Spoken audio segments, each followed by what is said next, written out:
Hello everyone, I am Tacet and welcome to Raids Week 1, Day 7, kind of, because as we voted on earlier, once we have finished out all the rewards, there's basically no incentive system to keep playing the game mode, and at about, I think it was 80% of the vote when we polled it the previous thing. Oh, I forgot to remove the poll from this one. Fail. Let me go do that right now. Knew I forgot something. But let me go delete that. But yeah, the previous poll that we did the previous stream, it did come out to about 80% people not wanting us to do raids when we don't get any more rewards from it. Hopefully they'll make some kind of change in the future that will incentivize us still using it.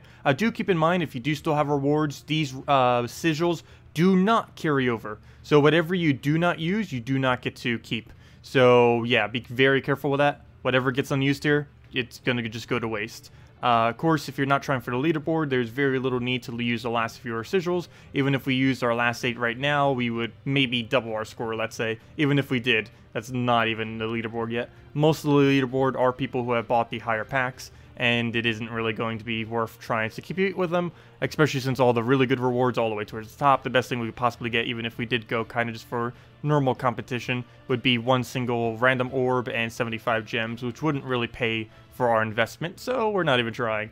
For the most part, most weeks I am going to be just going to tier 3.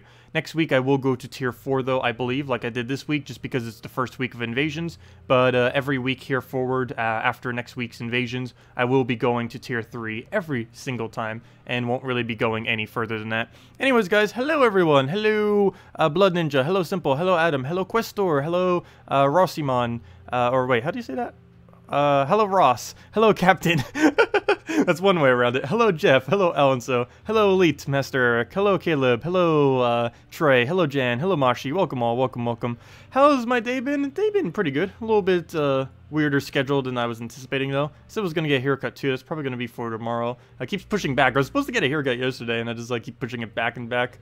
But yeah, I should hopefully get it tomorrow. I should have plenty of time because I record the event video at night, so most of my day whenever I wake up is pretty much free until the nightly stream, so it's kind of nice. Anyways, let's go and just go PvP and such, since raids is pointless to do. Though if you still have rewards, do make sure you use them before it ends, because they do not carry over, and you do not want to lose all your sigils. That could have been a bunch more rewards for your entire guild, if your guild hasn't already obtained them.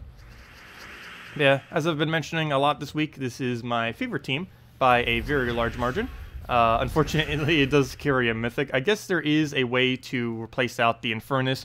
Not really a necessity on this team. I guess you can replace that out with any of the really heavy hitting yellow reds. We'll end up doing it. Garuda is normally the one I suggest because it still maintains the red storm, which is important for getting these converts, because having more reds falling onto the board is very helpful in still getting the skull alignment. Of course, we don't even have it active at this moment, but once we get that kill like that, it will give us to us with that red storm, making it a lot easier not only to actually turn, but also for us to get red to skull alignment, since we convert every single one of them out. So right here we don't have anything, so once again we'll Infernus, and it's pretty much match. He just has one little poke. If we can get one simple skull, that'll be enough, so we just convert that out, and down it goes. Okay, 1 HP, really? Gonna live there with just one, but down it goes. Let's see. Hello, William. Hello, Xavier. Hello, Mr. Moss. Hello, Derek. Hello, Luke. And let's see. Did I miss anything? No, I didn't. Okay. And hello, Pedro. Hello, D. Welcome, welcome. You got 100 gems off of killing a gnome? Off a normal gnome? Or off of a bigger guy? I know the bigger guy drops 100 from the vault key. I don't think the normal one does, though. To my knowledge, he only drops 5 gems and 20 gems. That's quite amazing if you actually get 100 from him. I did not realize that's a possible drop. If that's the case, maybe every single one of Cedric's drops are actually available on the gnomes too, and it's just such a ridiculously low rate, like a decimal of a decimal point rate of getting it. Who knows? But yeah, I have not seen him ever drop that, even on the previous format. When they had it for like 2 hours when it was really easy to get them. But then they instantly nerfed them. Like right when they released them, they're like, nope, already nerfed. Because they accidentally released them at a higher rate than they were initially anticipating. But yeah, most people didn't really get to experience that unless you played like the first 2 hours when the patch went out. Which was really annoying because then we did the stream afterwards and I'm like, wait, where did all the gnomes go that we were just finding? Luckily, they did buff it up a little bit more since then. They nerfed the rewards but buffed the frequency. And of course, during this event, it's even higher frequency than that previously buffed frequency, which is really nice. About 1 in every 15 battles. Wish it was always like that, but of course, it's only during the Vault event, which ends in like 5 hours. So if you're still wanting to participate in it, definitely go and do your arcane treatstone farming in whatever explorer you need to. Oh, it was the bigger guy. Okay, that makes sense then. Yeah, he drops it quite commonly. The 100 gems, the 12 gem keys, the 10 event keys, stuff like that. Really nice.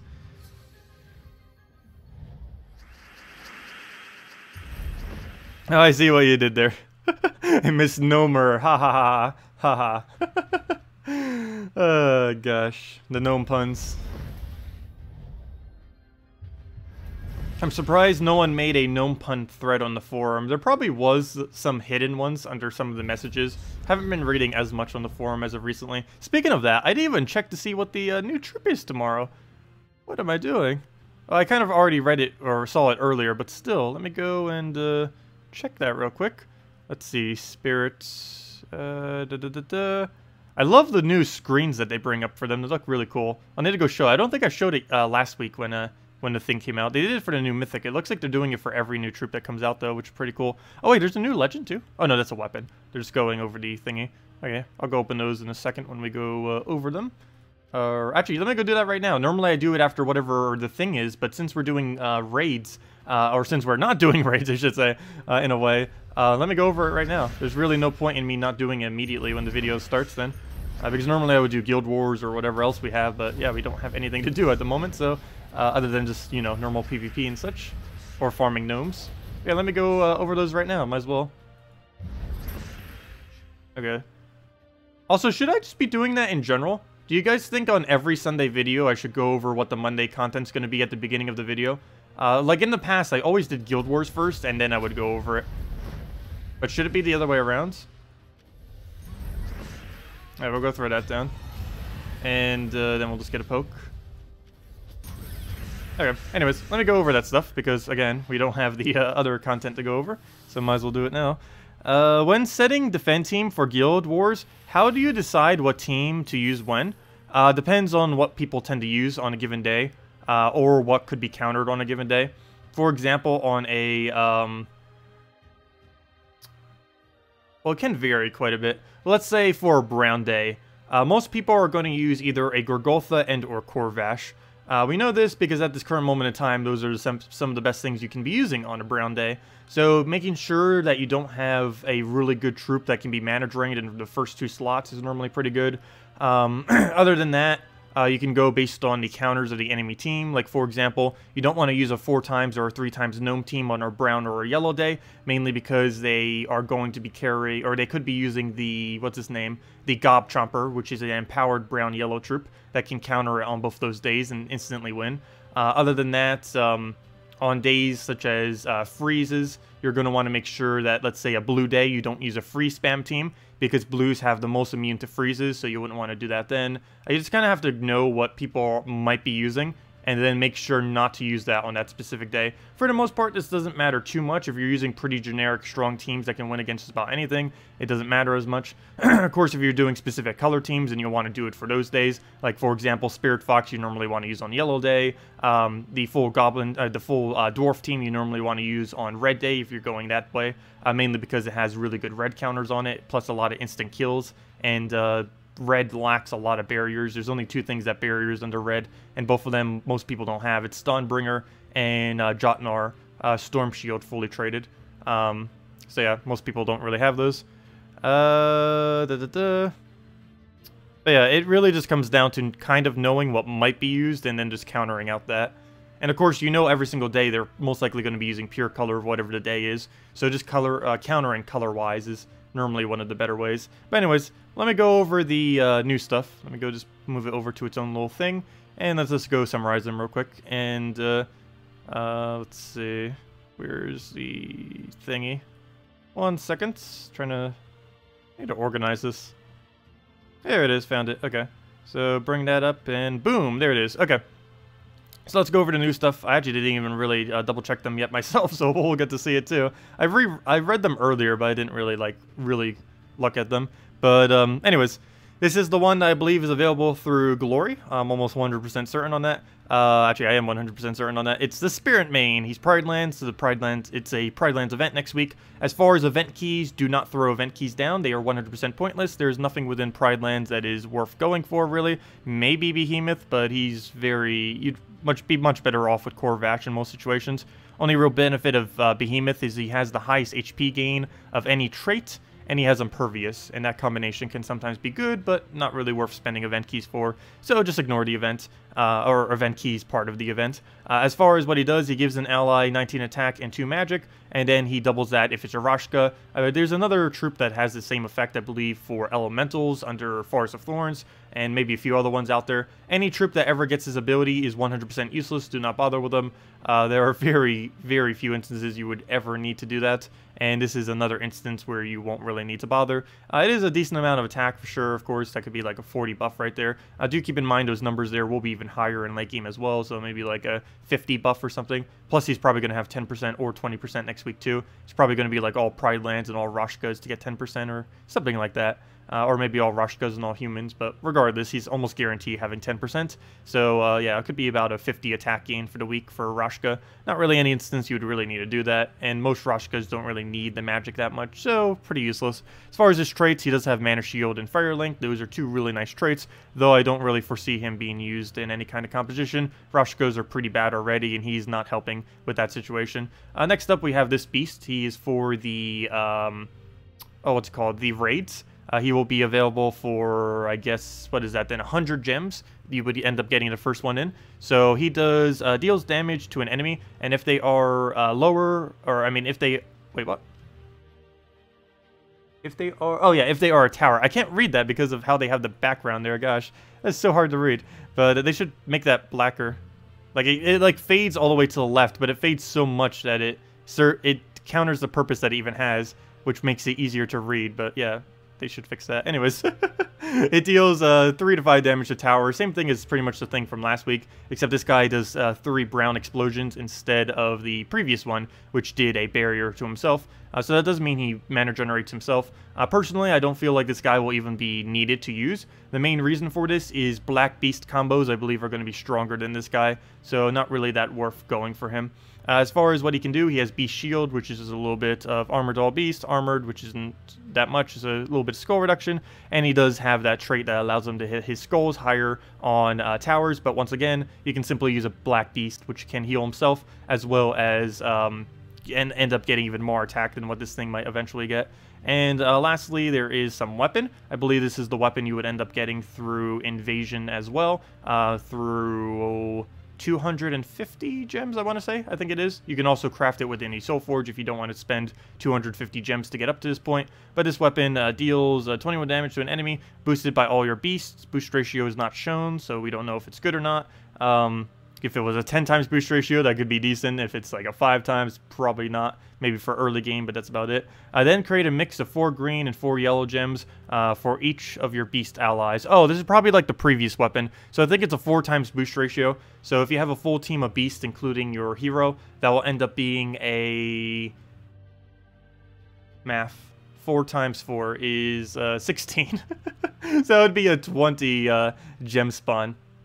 Plus, or 20 mix of red and green. I mean, green and yellow, which I guess is okay. There's a few decent beasts out there that use those colors. But the damage is only going to get the extra 16, which I believe in late game would only bring that to about a 40 damage, which is super trivial. And this weapon is essentially going to be useless for late game players. So again, Black Beast combo is likely going to be the meta for Invasions next week. As far as that team, I was showing something earlier for it. I don't think I saved it, but I'll definitely go put it back. Let me see, where is the team? Let me just go move that out the way. X out of this since we don't need it anymore. And let me go show that team real quick. As far as, oh, don't do it against that. Okay, let me go and clear this out real quick. And then I'll go show the team on a random PvP battle. You got all 3 Vault troops? Sorry to hear you did not. Oh, yeah. Oh. Everyone's getting so lucky compared to me. Luckily, I really hope Invasions gives 1 Vault key, similar to how the Raids does. Because if it does, then we still have a chance of getting him. We could randomly get it off of that every single week, or every week except Guild War weeks. So we at least have that going for us. But yeah, I'm really disappointed we didn't get him. I wanted to do a video and everything for him. He was originally going to be in the video I just put up earlier today. But since I didn't get him, I couldn't really include it in there, so that video didn't really cover too much. I was hoping to kind of go over them, mainly the gold guy and everything in that video too, but of course, unfortunately, we did not actually obtain him, so we weren't able to do so. Yeah, it feels like almost every single person who spent as much time as I did trying to get them actually did get all the uniques. But yeah, we just got a little unlucky. Not too big a deal, though. We'll get them in time. At least we got a lot of 12 gem key drops. It's his second best drop that's not a unique. He has the 12 event key. He has the 12 gem key drop and the 10 event key drop. The 12 gem key drop is worth about 120 gems, slightly less, I guess 9 each. So you can consider it, what is that? It's 118 gems, you can consider it. And the event key one gives you 10 event keys, which is... could be considered about 150 gem worth of stuff, maybe 14, so that'd be 140 gem worth of stuff. So yeah, pretty good value out of both of those. And we did get those the most amount of times. I got 12 gem keys, I think 4 or 5 times, and I ended up getting the 10 event keys once, which are some of his most profitable drops, which is nice. Okay, I cannot throw this against the next team, but let me go throw the beast team out just to show what we're using for tomorrow. And it is Mang, using the Warden hero class, because it's the only beast hero class. Black Beast, Giant Spider, Forest Guardian. Forest Guardian is really huge troop. If you have a Forest Guardian and don't have it fully traded, please fully trade it now. You will need it. If you have a Forest Guardian but don't have it traded, it's still the gnome event. You can go still get plenty of gnomes while also going and get those kills. Definitely advise going to do that, because you will need it next week for invasions. It's perfectly fine if you don't have it, but your team will go slower if not, and of course the higher invasions might be a little hard if you don't have it as a utility. But anyways, with this Mang, all we really have to do is hit their highest armor. We can't get as big of a bonus as we did against bosses, because unlike bosses, these towers are lower stats, but there are 4 of them instead of 1. So yeah, we won't get as big of a boost, but still it's a boost nonetheless. And we will still be able to use it to try securing down kills. Okay, he's about to get a Devour. If he devours our hero, we actually just instant lose. I know we don't have anything on this team that uses purple. I am well aware of that. There really isn't a way to fit something that uses purple on this team. Even though we have a purple spammer, we have 0 purple on the team. I know that's really weird, but we're using it for a summon. I was trying to use that for some board control there, but it didn't seem to work. If he hits our hero or that down, we lose. Luckily, he went for the spider. So that's one of the least consequential things he could have gone for, so we'll go move that, take that. And we don't have a summon anymore, so can't really do anything about that now. We have Purple to Skulls, which is pretty convenient, since we do have the spawn for it. So we'll just go for this, and now we'll have several skulls that we'll be able to use with either our Mang or our Black Beast. And they will have very, very high attack damage, of course. How do I go about this? I think we kill Mang. Yeah, I think that's what we're going to have to do here. Also, one thing to note, if you devour, or if you use Black Beast on something that has a barrier, while your Black Beast doesn't have barrier, it'll take that thing's barrier. So let's say, for example, your Black Beast doesn't have barrier anymore. You use a Forest Guardian, you then get a Giant Spider out of it, you then summon a Giant Spider in the first slot, and then maybe it gets barrier again, but your Black Beast doesn't somehow. If you go and devour that, or really anything on your team, it will regain that barrier, assuming it still has barrier on it. Okay, anyways. Or at least that's how it used to be. I don't know if that's still the case, because I haven't used Black Beast in ages. But we'll go through this down, try to get that poke there, and we do indeed land it, very nice. And I'm going to throw a Mang here just to go and get ourselves some more attack value, just so we can start one-shotting everything. So there we go. And now anything we do will instant kill. And then we go and Black Beast our hero. One other thing to note is we get a full heal on this guy every single time. So if we do still have a Giant Spider or any summoner on our team, we can keep fully healing him simply by devouring the summon that our summoner is doing. In this case, it was our Giant Spider, but it instantly died to the Great Maul he had. But yeah, I don't believe the towers have instant kills. They have really annoying abilities, but they're not instant kills. So we won't actually have to worry about that. But yeah, this is what I intend to use on tomorrow's raids. I mean, tomorrow's invasions. So yeah, I'm not even bothering putting the other troop in here. The one that does extra damage against them. I personally don't see any point in bringing it in. So right here, I think I'm actually going to destroy the Forest Guardian, as weird as that may seem. I don't really need it, so we're just going to get that out the way. Take that free skull right there. Trying to get our Mang up so we can keep stacking additional attack for our, eventually, for our Black Beast to utilize. So right here, no point even skull poking him again, not really worth it. We'll just let him hit us with one of those skull distracts. We'll get this nice little poke in, I guess, right over here, and then we'll go down the line. Giant Spider, once again, now we have absolutely nothing we could really use it for because we don't even have the thing that converts purple to skulls. But next order of business will be to keep devouring out our last slot, or devour out our hero once it starts getting a low HP. Ideally, we'd have a way to actually feed him mana. Greens would be the way to do that. I don't really want to convert out brown since we do use it on so much, but I kind of want to because I need a better board, so we're just going to do that and progress from there. See what we have, if anything. Not really anything, so I guess we'll maybe try for a second Mang. Yep, he's going to Corvash us. Oh, there goes our hero. Well, that was short-lived. We'll go and get our thing up, go keep killing out the spider, and slowly but surely we will have a gigantic Black Beast. We don't gain any attack from it right there, mainly because it was entangled, unfortunately. Hopefully none of those towers actually have entangle. I forget if they do, but if they do, that could start getting annoying since obviously they would keep disabling us out, and that would not be good. That would not be good. Also, any of you who are wondering what the towers is, I should probably go over those real quick. I went over them earlier, but I'm actually starting to forget what they are as well, so let me go over them as well, just as a refresher. Did we kill out our own spider? Probably. Poor spider. Yeah, I think that is the case. There are some other beasts I can summon, though a lot of them have a lot of weird conditions that aren't really worth it. But we'll go kill out our spider right here. And, oh! He just entangled us. Oh, that's bad. That's real bad. What on earth is that turn that he just did? Alright, we'll just take a skull here so he doesn't. Also, our ability does nothing once we have no troops left on the team. Looks like we're going to lose here. No! Luckily, this is made for towers, though. It's not really made for PvP, obviously. But I figured I'd give it a shot. Yeah, it's over. It's over. No way we're beating that, that is for sure. And down it goes.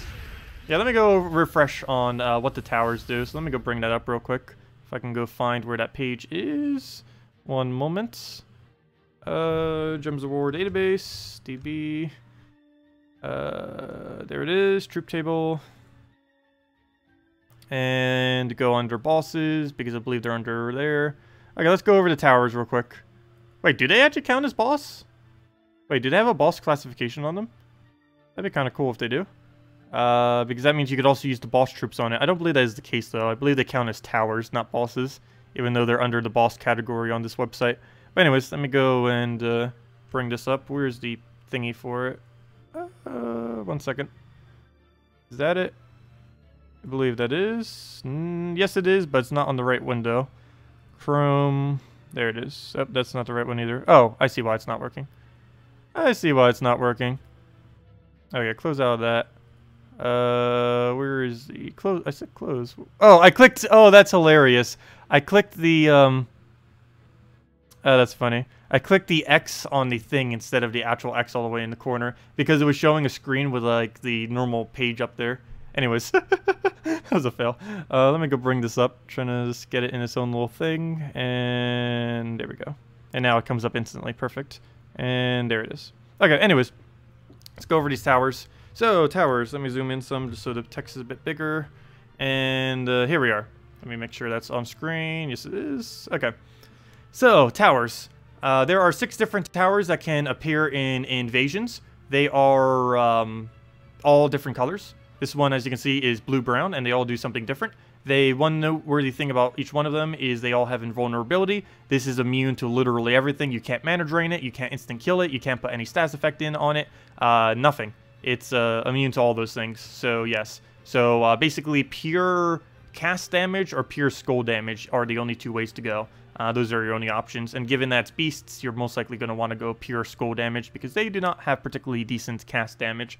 Anyways, this first tower, Bastion Tower, basically every battle, it starts off having like 1 tower, then 2 towers, then 3 towers, so on and so forth, until you eventually reach 4 towers every single time, and I believe it just perpetually keeps throwing 4 towers at you. You can still find that little bird, I believe, in these battles occasionally, which doesn't have immunity to all these things, but yeah, for the most part, it's going to be 4 towers every time. But this first one gains magic +1 attack, life and armor, and also barriers, and explodes a row. And has granite skin, which is quite noteworthy, mainly because that is a ridiculously high amount of reduction at 75%, which is going to make it hard to actually use skulls on it. You will know what the battle is beforehand, though unless there's multiple of this tower, I think you can still get away with doing skull pokes. Otherwise, you may need to use the troop that does 3 times, 4 times, 5 times damage, simply because these will be really annoying to take out with a black beast, though still very much possible.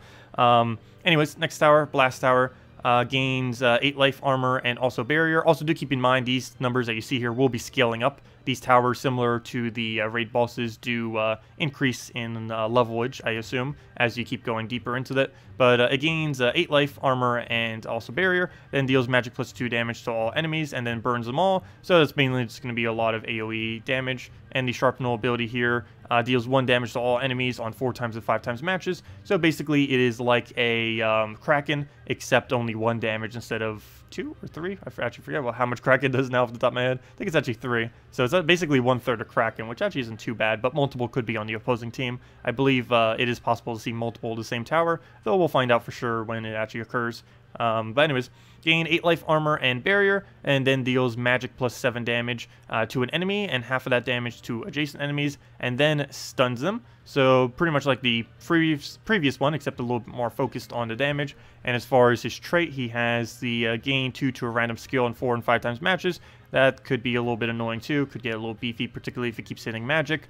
Next one is the crossbow tower, gains 8 life, armor, and also barrier, then deals magic +5 true damage, which could instantly kill you out, to an enemy, and place Hunter's Mark on them. Hunter's Mark, pretty relevant. True damage, very relevant. Also, True Shot is 75% chance that it will do a true damage whenever it takes skulls, which, yeah, it's definitely going to be able to hit through you pretty hard. What on earth happened with that graphic?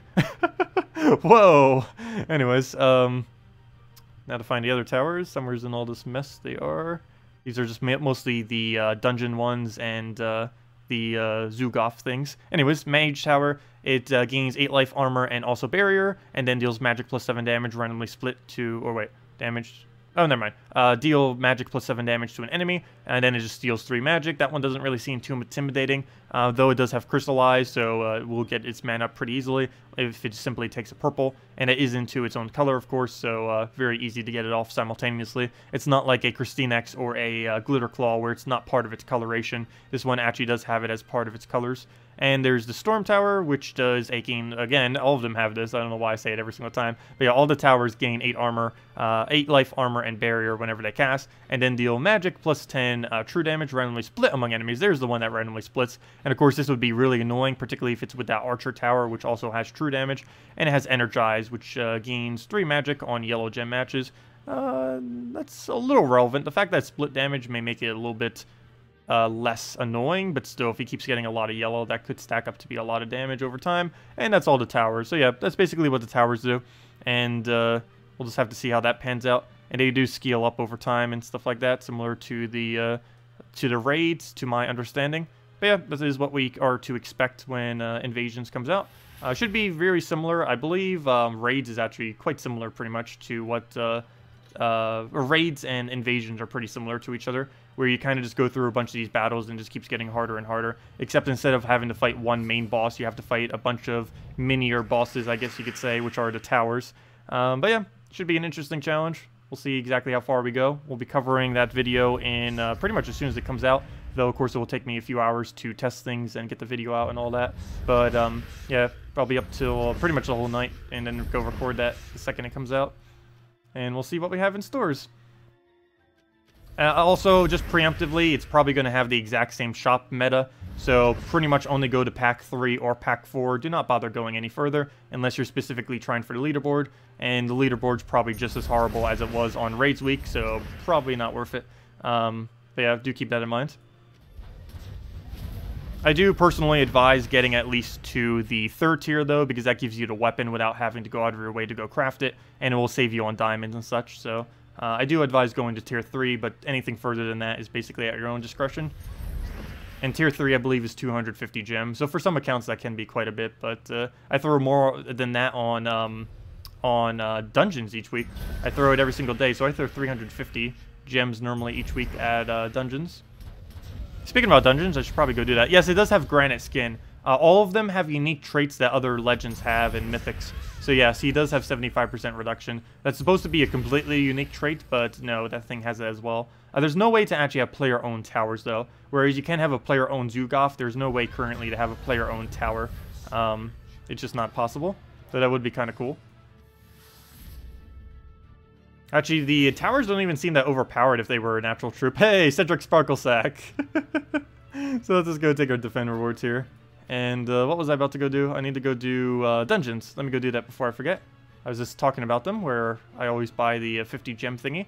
It's only worth really doing it on Sundays, but I personally do it every single day, mainly because I do like having more diamonds. Diamonds are really important for crafting things, and in case I start needing to really go heavy on Soulforge to get things to Mythic once 10-star Kingdoms come around, I want to make sure I have a reserve of diamonds so that I can throw them accordingly. But similarly, the weapon, that new weapon that's coming out during invasions, similar to the Hook Sword, it will be available, I assume, through the Soulforge. I'm not sure.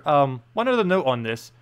If you haven't crafted this yet, nor if you got it from, if you didn't get it from raids, and if you didn't craft it yet, you may want to craft it right now, because I am not certain if the Hook Sword will stay in the Soulforge. I'm not sure if the new weapon that's coming out next week will replace it, or what exactly the deal is with it. We'll know on Monday, when it goes over. But yeah, this Hook Sword may not be available after today. I haven't really mentioned this because I didn't really think about that, but yeah.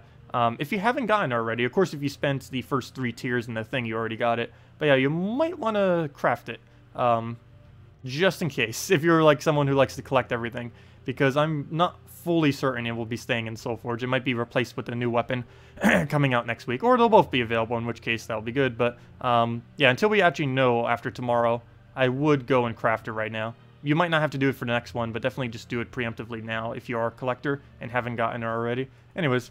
Did want to mention that real quick. Let's go to dungeons. Go in here, and let's go fight all 3 of the battles down. Not with that, with the quick team. And in we go. What are rewards for invasion? I do not know. Assumably something very similar to that of raids, though we don't know what it will be. It's probably similar format, similar rewards, stuff like that. But at this current moment in time, we will not know until Monday actually gets here. They haven't really mentioned specifically rewards for it.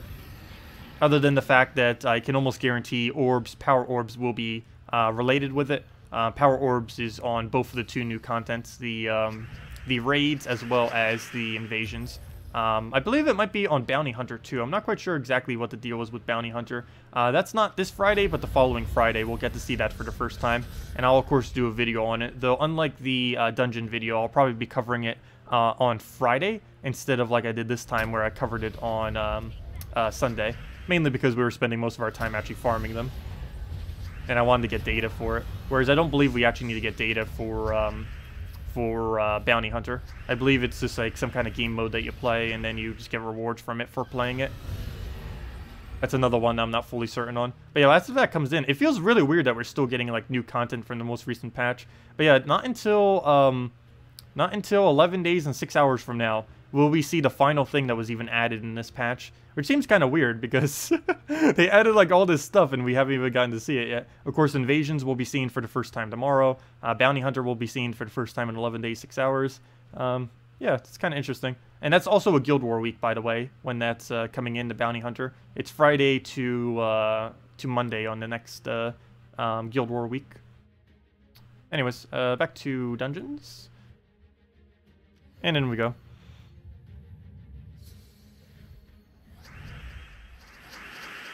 Hey, there's a special parrot troop from it. There's actually several special troops from it. I don't know if they're only adding one at a time, but all of these game modes are getting special, unique troops for them that you can use specifically in those game modes to get extra points and such. Yeah, I definitely want to get that parrot. We'll go throw that down. And do we skull poke him? Yeah, we'll go for skull. I should have just gone for Rowan mana, but luckily he puts it perfectly for us, and down it goes. He'll just do whatever. We took some damage there. 1 damage! There goes our 2 extra damage that we could do. Because, of course, every 1 damage he takes is 2 potential damage. Anyways, let's go and... oops, I almost just bought that. That would have been a fail. Well, I guess it's not a horrible purchase, but still. I don't know. How worth is that? I guess if you were to try getting everything individually, I guess it's okay. I only bought it a few times back when it first came out, mainly because I was trying to get diamonds for, what's his name? Exynos at the time, so we could show him.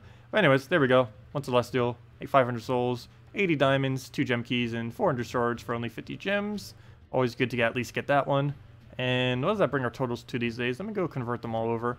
Wait, let's see. Where does it go? Games, Soulforge. It feels so weird seeing it under games, though. Because this is the only thing here that kind of isn't really a game. It's under the game category. But let me go and convert these over. They're all the way at the bottom here. And we have 100 more diamonds, so let me go convert those. A little bit of souls we have to put in, but it's definitely worth it for those diamonds. And there we go. We're at 12,470 diamond total at this moment. Oh! Hey! We actually got it at a perfect number! We actually got the exact amount of 2 diamond drops to put it at a perfect, not weird number. Not weird numbers are numbers that end with 0 or 5. If it ever ends in not 0 or 5, that means you got a bunch of gnomes that end up giving you 2 diamonds that put at a weird number. So yeah, I did make it nice and neat again. Oh, but I need to go fix yellow now. It has 50. Wait, can we go open 1 yellow gem? Is it even worth doing? What's in the yellow drop pool right now? All of that is pointless, but let me go and throw one down. We got a Hellcat. That's actually the best possible drop in all of that. That would have been amazing if I did that on my other account, though my other account already got a Hellcat, so I guess not as much. But yeah, that's actually the best thing in all the drop pool there, and we actually pulled it. That's pretty funny. It figures we'd get the luck when we don't actually need the luck, because obviously we don't need a single one of these. But Hellcat is the best drop out of any of those 8, which is kind of funny. I just did that so my things would be even again. It was bothering me. Anyways, now they all look nice and neat with zeros behind them. And, oh yeah, did I even contribute to my guild this week? I see my gold stack over there and I keep wondering. There's a possibility I didn't actually even contribute my gold. Also, we have 1 spot left, by the way. I know there were some people requesting for it. We do have one available. Oh yeah, I contributed to gold. I should probably put even more gold into it. But I'll wait till we get that 30th member before we do. No point in doing it now if we only have 29. Anyways, let's go fight a key vault battle. Kind of, not really. He has all of his troops set up as if it's a key vault thing. How do people get these many copies? Seriously. Wait. Oh, that's hilarious. Oh, that's great. This better drop a vault key. Oh, that is perfect. We actually got a real gnome in there, as you can tell by the by the thing right there. This better drop a vault key. That would be hilarious if this drops a vault key. That would just be too perfect. But yeah, normally you would not get a vault key from people just setting a bunch of fake gnomes, but we actually got a real gnome randomly on one of his fake gnomes, so yeah, that's a thing. Now, can we get a real vault key from this fake vault key battle? That would be too perfect. I'll need to go clip this if that actually happens. That's just too lucky. Please give me a vault key. It's still the gnome event, so it is possible. It's a slightly higher drop rate, though based on our data earlier, it's like 7% chance or something. So not that likely, but yeah, and we don't have to kill all of them. If the rest of them invade, it doesn't matter because they're not real gnomes. So we'll go fight that down. And take a skull. And it's not like we're going to lose anyways, but down it goes. And come on, let's see that vault key. How perfect would that be? Come on. Come on. Ah, nope, useless gold drop. Nah.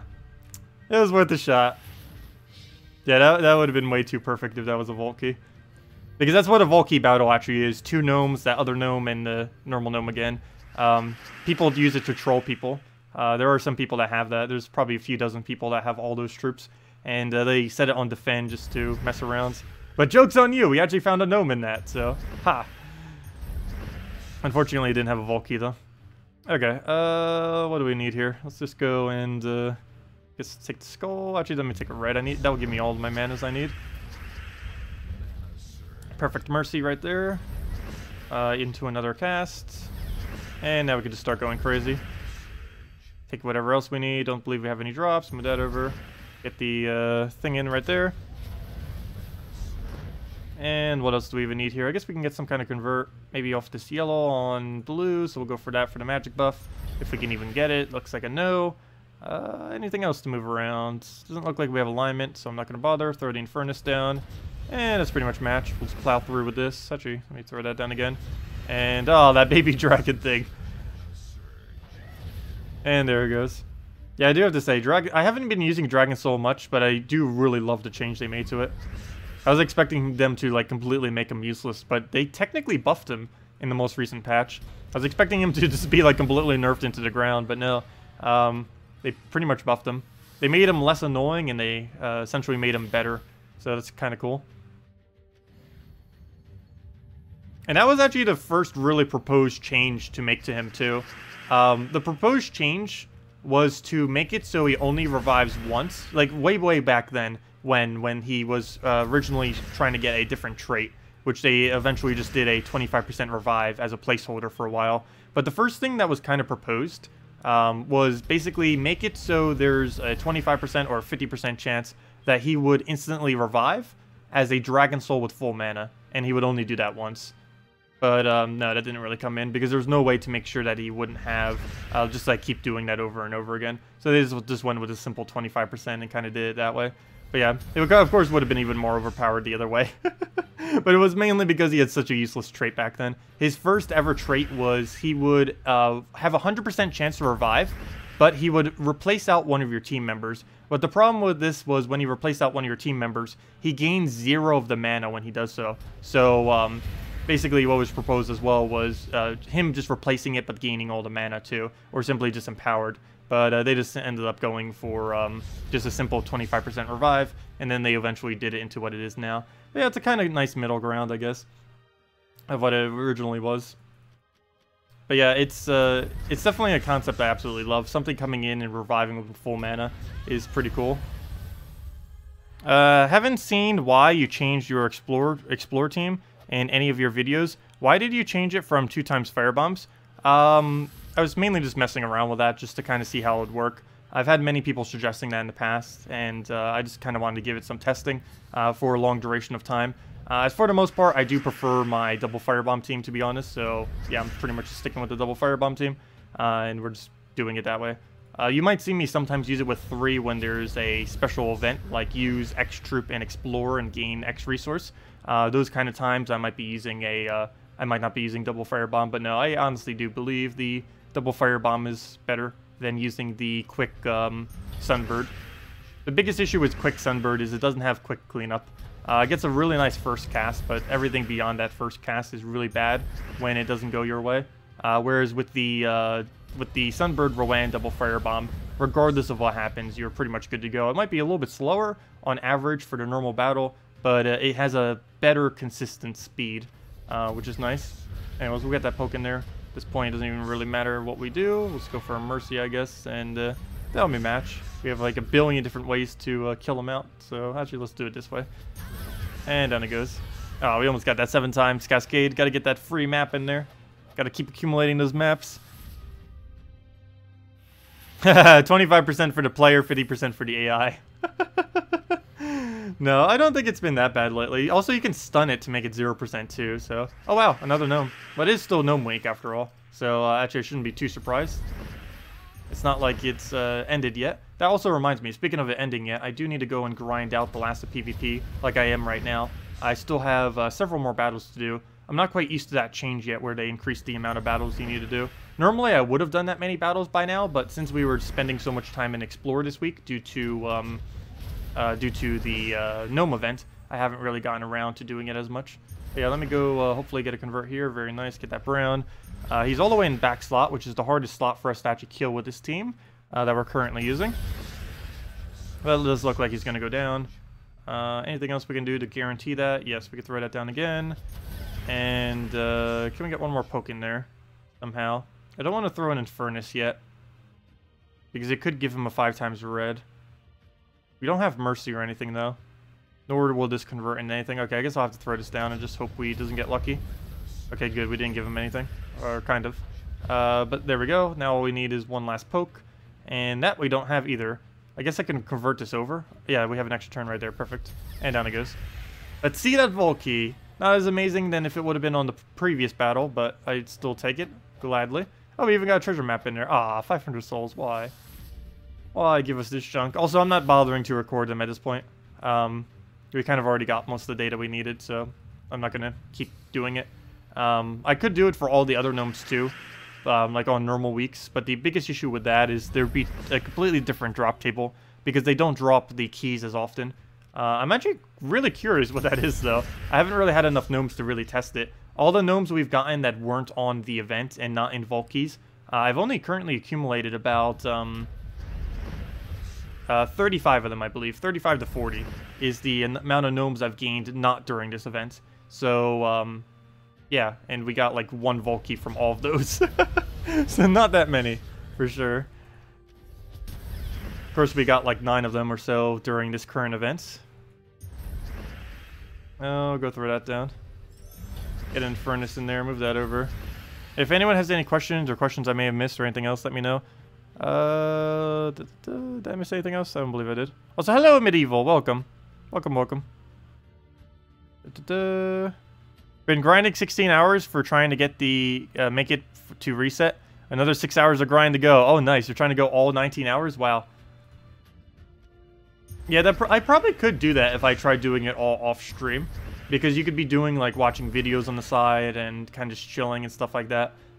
It's a lot harder to do it on stream, though, because constantly talking and, you know, it's just a little bit more, like, I can't do, like, some of the other things that you may do on the side, normally. Because I can't, like, go watch a YouTube video when I need to be looking at chat and stuff like that. But yeah, eventually I'll get a 12-hour stream in there, we'll see. I can't remember the last time I played Gems of War for that long, though, 12 hours straight or more. I haven't really had much of a need to yet, other than for the gnomes themselves, of course, this week, which we only made it to 8 hours. But there's very few things once you reach the late game that you actually need to grind out, because I can't go grind out trait stones, we already have them all. I can't go grind out gems and stuff off a treasure hunt, because the amount we would get is way too little. And we could grind out PvP, but the only 2 real benefits we'd get from that are trophies for the guild, which is pretty trivial these days, and gold, which I guess is helpful, but I don't know, just getting more gold just it just doesn't really pay that much as it used to. It always feels so weird nowadays when I go and put gold into the guild for like legendary tasks and such, because they used to give so much more in the past. Not just legendary tasks, but tasks in general used to pay out a lot more than they currently do. But the problem was they used to pay out way too much, and I kind of understand that too, because they did pay out way too much. But yeah, they did actually nerf guild tasks, I think 5 times over the history of this game, though it was also indirectly buffed about 3 times. It was buffed when they made the first ever changed it. It was buffed again when, I forget what the second change was, but there was some kind of other guild-related change that ended up making it go. Oh, I think it was the PvP rework that they ended up doing. And also Revenge is giving 2 times gold. That was the second one. And then the third thing that buffed it was, indirectly, was 4 times speed. Because obviously when 4 times speed came out, that made it a lot quicker to actually do the battles. Dawnbringer grinding? Oh yeah, Dawnbringer grinding. Yeah, that's something that takes a long amount of time. It takes, with the best team in the game, around 20 to 30 hours to farm Dawnbringer. Using basic soul farming, mid-range soul farming teams, it takes about 50 to 60 hours to farm a Dawnbringer. Yeah, it's a very long amount of time. Actually, more than that if you need to get all the components. That's like 75 hours or so, maybe even 80. But yeah, it takes quite a while. I already got mine up passively when I initially did mine. I didn't actually need to go out of my way, because when Dawnbringer was released, I had about, I think it was about 1.6 million souls on reserve, so I was able to afford it immediately. And that's mainly because I used so many soul farming teams in the past to accumulate souls. And also because we knew about the Soul Forge several months in advance, so I did throw a little bit of grinding in just in case we wouldn't have had enough for anything. Because of course I do like going over content as immediately as possible if we can, just to show it to all you guys, to show if it's worth it. Actually, this Sparkle Sack guy is one of the first pieces of content in a very long time that I am not showing immediately when it comes out, just because I don't have one. But yeah, that's actually, he's been the first thing in probably about 2 years, or pretty much since I've been doing this, that I haven't shown when it immediately came out. Unless we just randomly get him in the next couple hours. We'll see, but yeah, that likely will be the case, that we won't have him for about a month or so at our current rate, because it'll be a while until the next Vault Key event. Obviously, it runs once a month, so we have a month to go. Go take a brown over. For Explorer, try 3 times Firebomb and a Dawnbringer. Sure, I don't see why not. The Dawnbringer needs to be in front of the Firebombs, though. There's a weird glitch with both Bombot and Firebomb and anything that kills itself when it generates mana, where it will accumulate mana into itself. So, for example, a Firebomb will accumulate its red mana into itself, and the red troops behind it will not gain that mana. So it basically, because the order that it does it in, it accumulates the mana before it dies, so it basically takes all of the mana with it. So if you were doing something like that, you'd want to put what your mana generating into all the way up front, not all the way in the back. You'd still be gaining mana, but you wouldn't be gaining mana on red.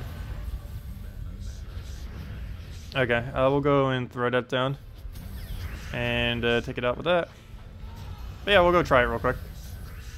I don't really think it's that viable, but it would one-shot.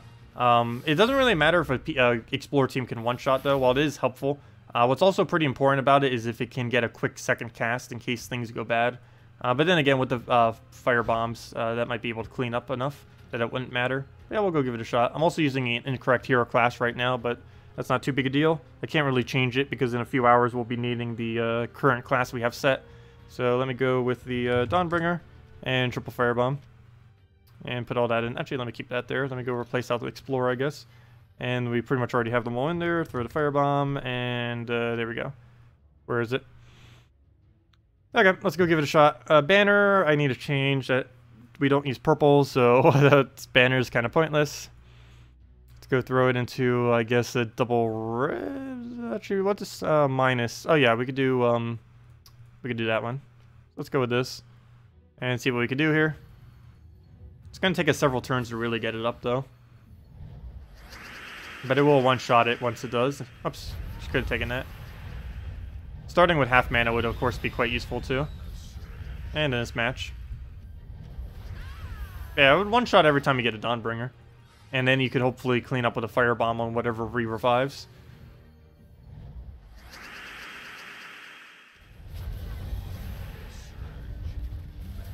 End your turn! Well, at least I gave a bunch of reds. Actually, I could probably end it here. Oh, no, I can't. All that red, and I can't actually get enough mana, but we'll take that down. Oh, that's not even enough to kill, what's his name? And down it goes. Yeah, one nice thing about Sunbird, too, is the damage condenses. So let's say a Firebomb randomly gets a kill. Then your Sunbird will start doing more damage to the remaining ones. The issue with something like, let's say, a Dawnbringer here, is the damage does not condense as you're getting kills or as you're doing damage. Like right now, even though that didn't get a kill, our damage is now condensing more onto these because it already has enough damage to go kill that one out. So when we go and, let's say, do this pit, we're not going to have enough to kill him. We also have no cleanup to go do that either. And that was what I was mentioning with earlier. Sometimes they'll revive and then you don't have anything to go use. But yeah, this definitely would not actually work for anything. It's kind of funny, but it wouldn't be viable. And down it goes. Anyways, let me go switch this back to the normal team. Oops, I didn't mean to leave. I meant to edit this. Put a Rowan in there. Put a Sunbird in there. And change the banner back to the Sunbird banner. The Absol banner, the Dragon Soul banner. I might as well call it Sunbird banner, though, now. Because I do use it a lot more for Sunbird than Dragon Soul. I've been not really using Dragon Soul that much. I've only used him a few dozen times since he got his rework. It's not like he's been worse, but it's mainly because there's other teams out there now these days. What class would you use now for hero? Oh, I'm using Warden because next week's thing is Beast related, and Warden is the only hero class that is a Beast. You don't have to use a hero class that is a Beast, but you do gain a higher bonus, and if you're using a fully traded Forest Guardian, your hero will gain half mana if you're set as a Beast, because it gives half mana to all Beasts, so yeah. But yeah, for this thing over here, we get 8 armor, we get 2 magic, which are both pretty horrible, but what we do get, well, not the magic part, but the armor part, but we also get to count as a Beast. One of the reasons I'm also using this is it gives a good stat bonus to our allies. It gives all Beast 2 life and all Beast 5 armor. So given this, that will end up giving our Black Beast a total of 20 additional armor and 8 additional life from all the kills that it does on our team. Because it's going to be devouring everything on our team eventually.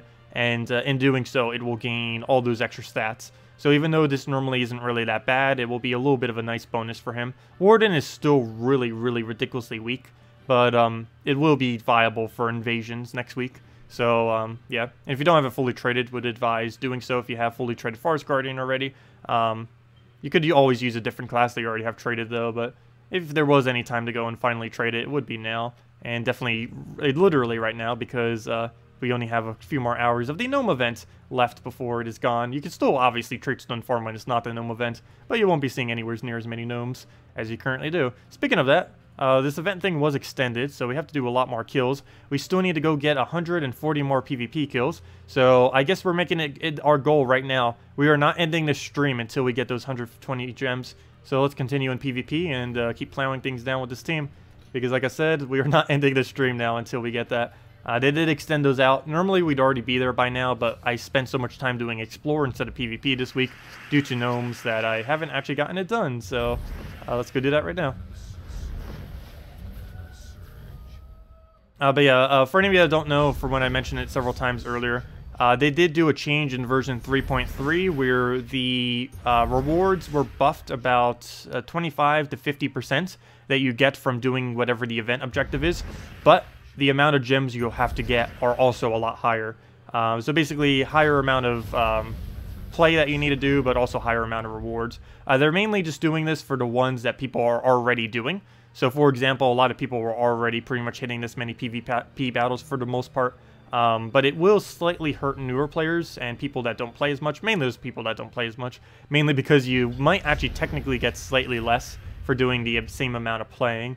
But for people that do play for a couple hours a day, or just about approximately like 10 to 20 hours a week, or more, we'll be gaining more of a benefit out of the new format, how it's currently set up. Also, people who play Treasure Hunt will get a nice benefit too, because the Treasure Hunt weeks will also, of course, like every single week, we'll be having bigger rewards, and that includes the Treasure Hunt week that they're going to still keep intact. They got rid of a lot of the really annoying ones, like summon X amount of times this specific troop, and stuff like that, but they did add, or they did keep some of the ones like Treasure Hunt and stuff like that, and like kill things in PvP. I think they kept kill specific color, not quite sure. Those are pretty easy to do normally. If anyone else still has any questions, team builds, anything, let me know. For the most part, I'm going to be using this Divine team. You'll probably be seeing it a lot from me for the next, well, until they add more meta troops. But currently, this is by far my favorite team, by a pretty long shot at the moment. Just has so much versatility, and I really enjoy using it. What do we even need here? Why does this board look so bad? Let me just take a purple and get a Infernus into him. But yeah, we have to go kill a little over 100 more now, so let it continue. Wow, we're gonna have like 5 million gold, aren't we? Yeah, we're probably gonna have almost 5 million gold by the end of this stream. Especially if we could get some revenge battles in here. Surprised we're not seeing more revenges, actually. Hopefully we'll get a few more gnomes too. This will be the last of my gnome farming today too. Once I end out this stream, I likely will not be playing Gems of War anymore tonight. Maybe I'll throw a little bit down, but probably wouldn't be too many. We'll go throw a Sunbird in there. What else do I need here? I guess we'll get the Mercy. Well, we don't have alignment there, but we will go and throw it down because we do get a good cascade. And down it goes. So actually, technically, we did have alignment there. It just wasn't initial alignment. There was no initial 4 times, but the 3 times knocked into 4 times or 5 times, whatever it was. Hey, revenge. I was just talking about how we weren't getting those. Perfect. The game does occasionally give you revenges after a while, even if it's not actually a revenge. Revenges occur when someone beats your defense team, and then you can get revenge on them. Though sometimes, if you haven't been invaded for a while, the game will simply give you revenges, even if that person wasn't actually your revenge. Just out of, like, basically a sympathy revenge, out of the fact that no one's attacking you. Of course, it's a lot easier to get revenges on Guild War weeks, because it basically forces people to invade you due to Guild War mode. We'll go throw that down.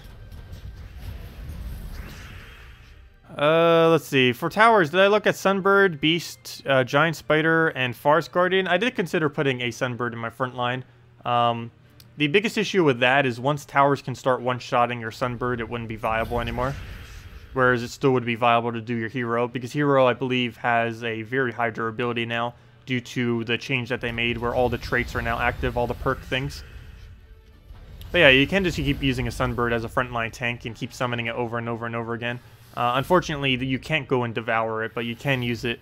And that's one of the other big issues with it too. Because you would eventually need to go and kill it so you can actually start gaining stats on your Black Beast. And I don't know, I just don't really feel like it's going to be worth it. It would be good if you weren't using Black Beast, though. It would definitely be a really good idea to use a Sunbird. But if you're using Black Beast, it pretty much just gets in the way. I guess you could use a Sunbird behind it, but that slightly defeats the purpose of its constant revives. Because one of the aspects why you would use a Sunbird is to use it as a infinite tank. So whenever it takes damage, you simply go use its ability, boom, and then it gets fully healed since it comes right back. And just keep repeating that over and over again. You gained 102 levels trying to get gnomes for only 2 vault keys. Wow, that is a lot of levels and an unfortunate amount of vaults. Actually, someone the other day said they got 0 vault keys from like 300 battles or something. I believe they said they finally got 1, but still, they only got like 1 vault key in 300 battles. That is quite unlucky. I'm not sure what the exact rate is, but of course on our data earlier, I think it was like, what, 7% or so that we ended up getting for the vault key. I believe the actual rate is 10%, though I cannot confirm that in any way.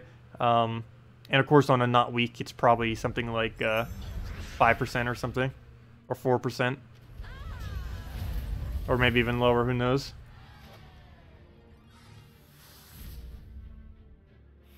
Maybe even 3%, because 3% is the Celestial Traitstone drop rate when you're doing it in Explore. For any of you that don't know, it's approximately a 3% chance. The main reason I say that is because it's a legendary drop, and both of them are legendary drops, so they might be the exact same drop rate. Okay. What do we even need here? I guess we'll just go move the brown over. Oh, I didn't search. Oh, he has Scions now too, though I guess that doesn't matter as much because we do not lose that mana. Even if he does that, it has immune to mana drain, so we'll go throw this in there. Hopefully we get enough skulls to kill it. And can we trust Infernus to kill it? Probably not, but we're going to do it, and it does. Good. And very nice. We'll just go throw a yellow thing down, get that going. And that's match. Way more than enough damage. A way overkill with all that skull spam coming in there. So go do that. Take a skull there. Throw the Infernus down, and we'll be good to go. Yeah, I know. He eats all the little spiders to become strong and fully heal. It's amazing that one little spider can heal him for like 500 or 1,000 HP if he's at that point. Should probably start throwing a little bit more true trophies just so these go a little bit quicker. Because they are normally easier than 3 trophies by a pretty decent margin. Oh, speaking of that, Treasure Gnome. Perfect. Of course, it is still Treasure Gnome week for a little bit longer. Not much longer, but it is still in play. Well, we'll go take the greens down there. See if we can get a nice Mercy or something here. He just completely ruined that, but I can put it back together. And then we'll go get that. What else do we have? We'll go move that back. And alignment? No, but we do have it for this thing. So let me go waste this real quick. Didn't get magic, which I actually needed. We can go for this, though, for a bunch of skulls. It also denies out his color, which is nice. And oh yeah, that's not a thing I really mentioned, though I probably should have. I thought it was kind of self-explanatory. But you do kind of want to be using a anti-red team this week, too. If you're wondering also why I'm specifically using this, particularly for the Gnome week, this one over and over again, it's because it has a anti-red cast. So we can go and simply deny out every red from the board. So it's a really good idea to have at least one thing for either a converter or just something that removes red or something that could target away red, just to make sure that he doesn't indeed get his mana. It's normally not that big a deal, but, you know, good to be safe just in case. Okay, we'll go and see if we can get one more cast here. Probably not, but we'll just throw that in. That's way more than enough damage due to the magic buff, and down it goes. Let's see. Can we get one more Vault Key for the week? Come on. Let's see it. One Vault Key. Go. Worst possible drop. I do not need minor trait stones. We have over 7,000 of every minor trait stone. We're almost reaching 10,000 in yellow trait stone.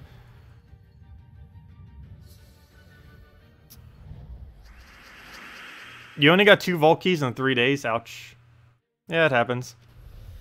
Hopefully we can get one by the end of this stream. Though, at this rate, we're not going to. We found like 3 or 4 gnomes so far. So we're not doing too bad at the gnome drop rate for PvP. If that was explored, that'd be pretty bad for the hour. But for PvP, that's not too bad. It's about 1 in every 15 battles. I think I do PvP about 1 every 1 minute to 2 minute or so. Really just depends what we're up against. And if we're going for 1 trophy, 3 trophy, or 2 trophy. Of course, 1 trophies are the quickest, but they don't give as much gold.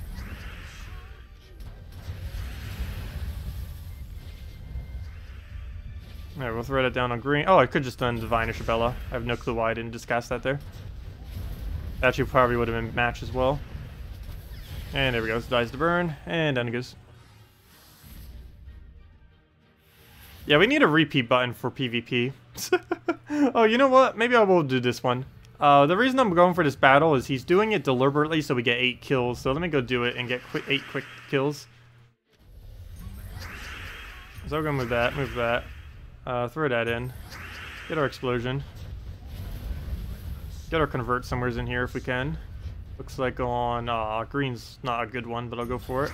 At least it keeps our skulls on the board. We'll go through this down, and it should have alignment on one of these two. Looks like we have it on Mercy, so we'll... Oh, he just ruined... No, he didn't ruin it. Never mind. I'll go grab that. Get another Infernus if we don't have alignment, but we do, so we'll throw that in there. Need to try condensing down his team so we can do more damage out of Infernus. Also, once we get a kill, we get a Red Storm. So there's our Red Storm. Get rid of blue here. Go grab that. Get down a Infernus or something. So we'll go throw that down. And see what we can do from there. I guess we'll get another explosion here. And do we even have Mercy or anything? No. Let's go move that. Double check the board. Not really anything. We'll throw another Infernus. We'll get a nice roll of revive there, and we'll just kill him out. And that's match. We'll throw that down. And down it goes. And I think that brings us within 100 range now of needing to get the event done. And there's a revenge for us. Very nice. Oh, no, that's the wrong one. What was that from? Defender rewards. Thank you very much. I'll take that. That is from our revenge, apparently. And how much more for our gems? Yep, like I said, 100 more. Actually, technically 98. And we're almost there. So let's go get that last 98 that we need. And go claim our 120 gems. That is definitely a pretty competent amount of gems. Before, I wouldn't really go for these little small rewards most of the time, because they were pretty small. But for 120 gems, that could get me playing Treasure Hunt, honestly. If it was still the same amount of Treasure Hunt, if it was like 250 Treasure Hunts to get 120 gems, I think I would go for that. Also, I could have taken a yellow into a red there on the previous board. I didn't see that until after I clicked, but it was just sitting there as a cascade that was available. And we keep our turn because we got an extra turn, even though we missed our extra turn on one of them, we got another little drop there that ended up giving it to us. So similar to how when you drop a 3-pair into a 4-pair, you still get the extra turn from the 4-pair. Same thing works if you take a extra turn that's frozen, that stops your turn, but then you take another extra turn that would have normally given you an extra turn. So for example, let's say, well, there's not one currently on this board, but let's say we just cascaded a 3-pair into a 4 times. That would still give it to us, but if we also 4 times into a 4 times, and let's say that initial 4 times was frozen, but the second 4 times was not, we'd still gain a turn, because similar to how a 3 into 4 works, it works the same way into a frozen 4 into a normal 4. We'll go throw the Firebomb down. I mean, I'm so used to using Firebomb, I'm just calling everything that has red in it Firebomb now. But I was even calling a Sunbird Firebomb. Anyways, throw that down, the Infernus, and down it goes. That will happen after like 15 hours this week of throwing Firebombs down and explore. Some people have done it for like 30 plus hours this week though, which is quite dedication. I couldn't bother doing it that much though. We did it for quite a while, but not that much. Alright, we'll go throw a Diviner in here.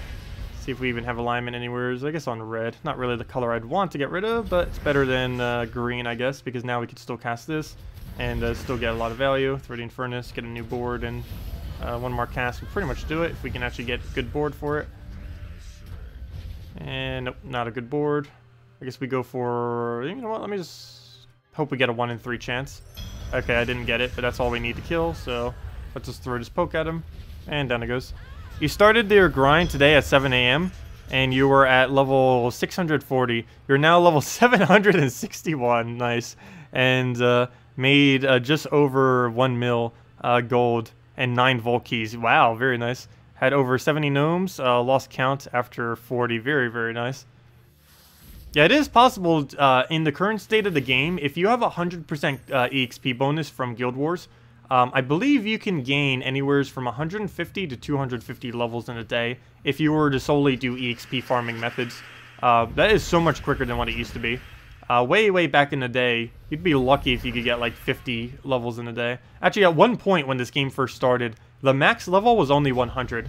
Then about 1 year later, it was raised to 1,000. Then about 2.5 years since the game's release, which was about a 1.5 after the first raise. They raised it to 10,000. The only problem with the current state where it's at 10,000 right now is it is literally impossible to reach level 10,000. Well, not literally impossible, but it takes around 60 years at the current rate of EXP in this game and how it scales. So no one is realistically going to get it. I don't even believe a single person's at level 2,000, and the higher you go, the longer it takes to get each level. So, yeah, even though he's at 2,000, that is not 1/5 the way there. Level 2,000, I believe, is about 1/100th of the way to the level that you need. It's like 100th or 1/50th of the way there. It's not actually 1/5 because of how leveling scales. So yeah, it's a really weird system that they currently have in place. For the most part, it doesn't really matter. I don't think they ever actually intended. I think they made it deliberately, obviously, to intend that no one would ever get it. But it's a little bit frustrating because that means no one can be max level ever. It just doesn't exist. Tech9 is currently the highest one. That person who keeps coming in here who has the name of Tacet's girlfriend or whatever it is, with that weird image. He actually did that when we first came over to YouTube from Twitch, and he hasn't changed it since. But yeah, he's the highest level in the game right now. I think it's like 1,900. I can go check that right now. I don't know if this is up to date yet, but let me go check Gems of War database. And Gems of War database has a high score table on it. And while it doesn't have everyone in the game, he is the highest level. We already have that confirmed. So if I just see what his is, we'll know. Because there's no way anyone's higher than him at the moment, because it was confirmed who the second highest is, and the second highest is right below him. Yes, he's level 1,900 right now, which is 100 away from 2,000, which isn't even remotely close to the max possible level, nor would anyone ever reach that in the current format of the game. But yeah, the next highest level is only level 1,510. He has a 390 level lead on the second highest, and a wait, did I do that wrong? Oh, that was right. And a 419 level lead on the third highest in the game. He has a pretty large margin. Let's see, where are we on the leaderboard? We are 96 at level 1,232. So we're actually in top 100 levels, possibly. Of course, not everyone is on that website, so maybe we aren't. But also, that's only counting PC mobile. That does not count console either. So there could be people on console higher than us too, because there are definitely a lot of people on console that play a lot, of course. Plus, they have a slightly different system in there that I believe gave them better leveling initially. I think they've changed that since then, but there's been a lot of little weird tweaks to console just to basically catch them up. Because, of course, the console version didn't come out, I believe, until about a year or so, or half a year. I think it was more towards a year, when Gems of War initially launched. So they had to do a lot of things to kind of catch them up. Only pretty recently, like within the last year, have they like truly been caught up to the PC mobile version of the game. For the longest of times, they've been behind, like as far as updates and stuff like that. Yeah, we'll throw that down. Good teams for invasions. Basically, anything centered around a Black Beast is your best bet. The team I will be using is this one. I showed it a couple times. But it's Mank, Black Beast. Mank using either a hero that starts with half mana, or if you have fully traded Forest Guardian with the Warden class, you can use it with. Because even though we don't have a trait that gives us half mana, since we count as a beast, we get half mana from our Forest Guardian. Oh, by the way, it'll be 4 times beast that you need to use, or 3 times plus any hero. You do not need to use a beast hero class. It's just if you're using Forest Guardian, it makes sense to use a beast hero class, because you get a slightly higher stat bonus. Plus it synergizes pretty well with beasts, and you still get half mana start because of Forest Guardian. But yeah, if you have a Forest Guardian but don't have it traded, definitely go do that right now. It's going to be a really good utility for next week. If you don't have a Forest Guardian, then it's still fine to build teams around it.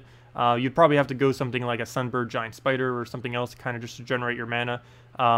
Definitely really highly advised Black Beast oriented teams though. You can have something that keeps summoning and then you just keep devouring whatever it summons, and he fully heals each time, keeps getting higher attack, and you'd basically just get this to the point where it one-shots everything.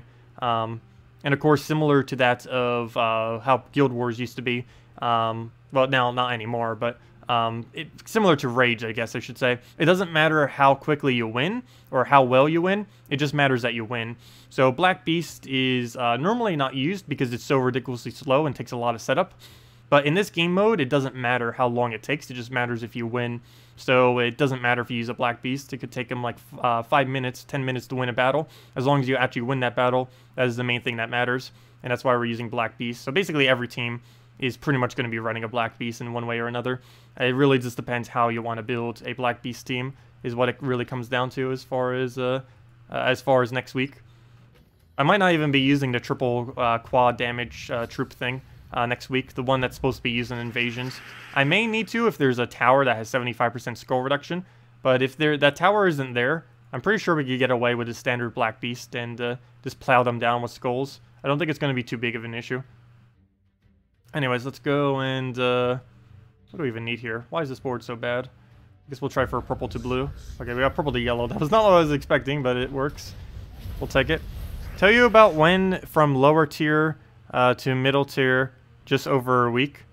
Oh, did you? Nice. Very nice.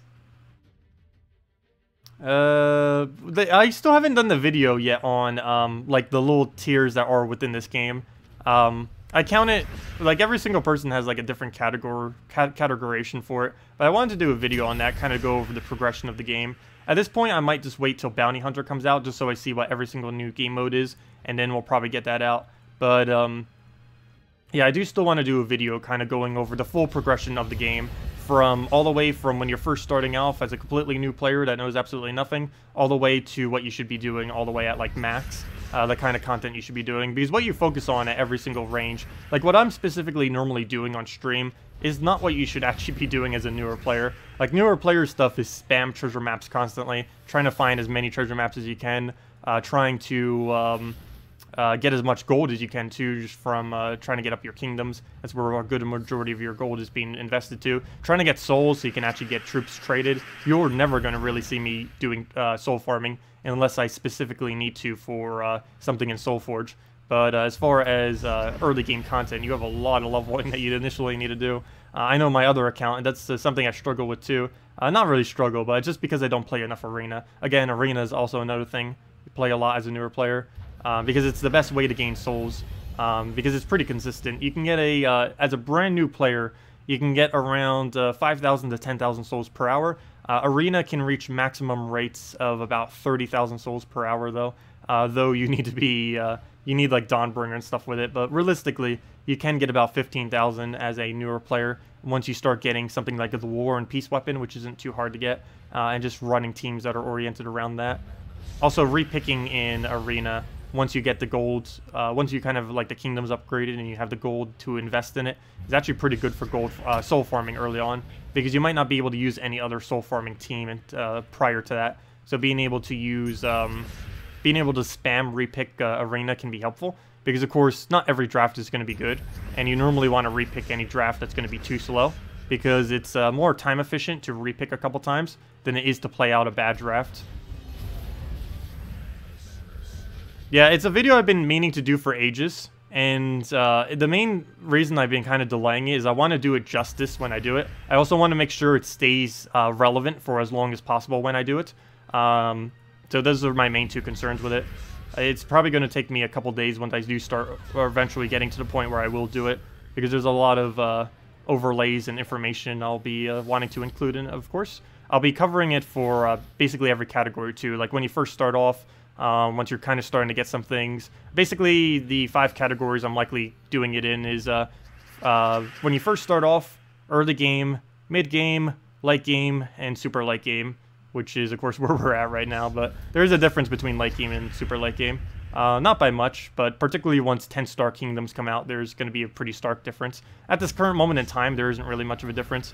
But once 10-star kingdoms get released, which probably will not be out by the time I do the video, but I'll still make mention of them, because that's one of the biggest differences between the two.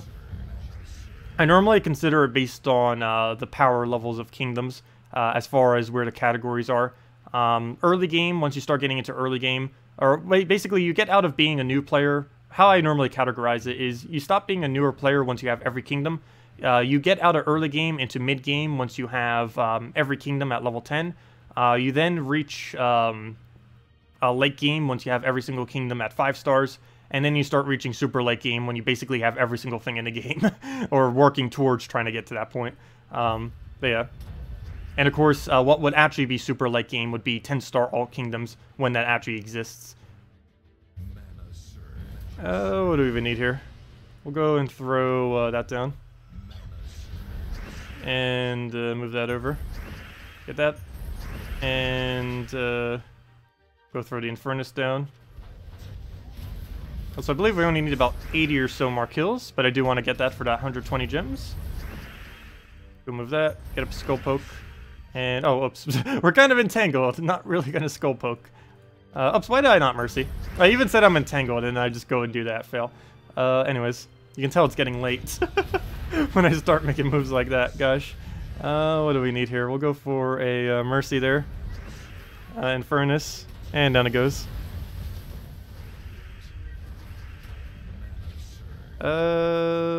Let's see.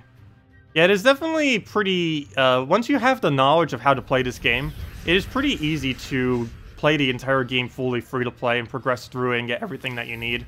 I've done it on several accounts already. I haven't done another new Let's Play account for a while, mainly because our current one hasn't really made much progress. Mainly because I haven't been playing it too much. But yeah, it is definitely fully possible to play this game fully free-to-play. You just need to kind of know some of the ins and outs of what to use, some of the strategies of accumulating resources and stuff like that. Once you start getting your really first, or good very first team, pretty much just all goes flowing from there. My other account got it pretty early as well. Ended up getting, as an option of Valkyrie, or it was double Dwarven Gate Valkyrie Tesla. Well, it's not the greatest team in the game. It's it can run through the entire game effectively, which is nice. And there are several teams that you can eventually get that do end up doing that. I think I've done a video on it before, but I could probably do an updated one because I believe it's been about a year.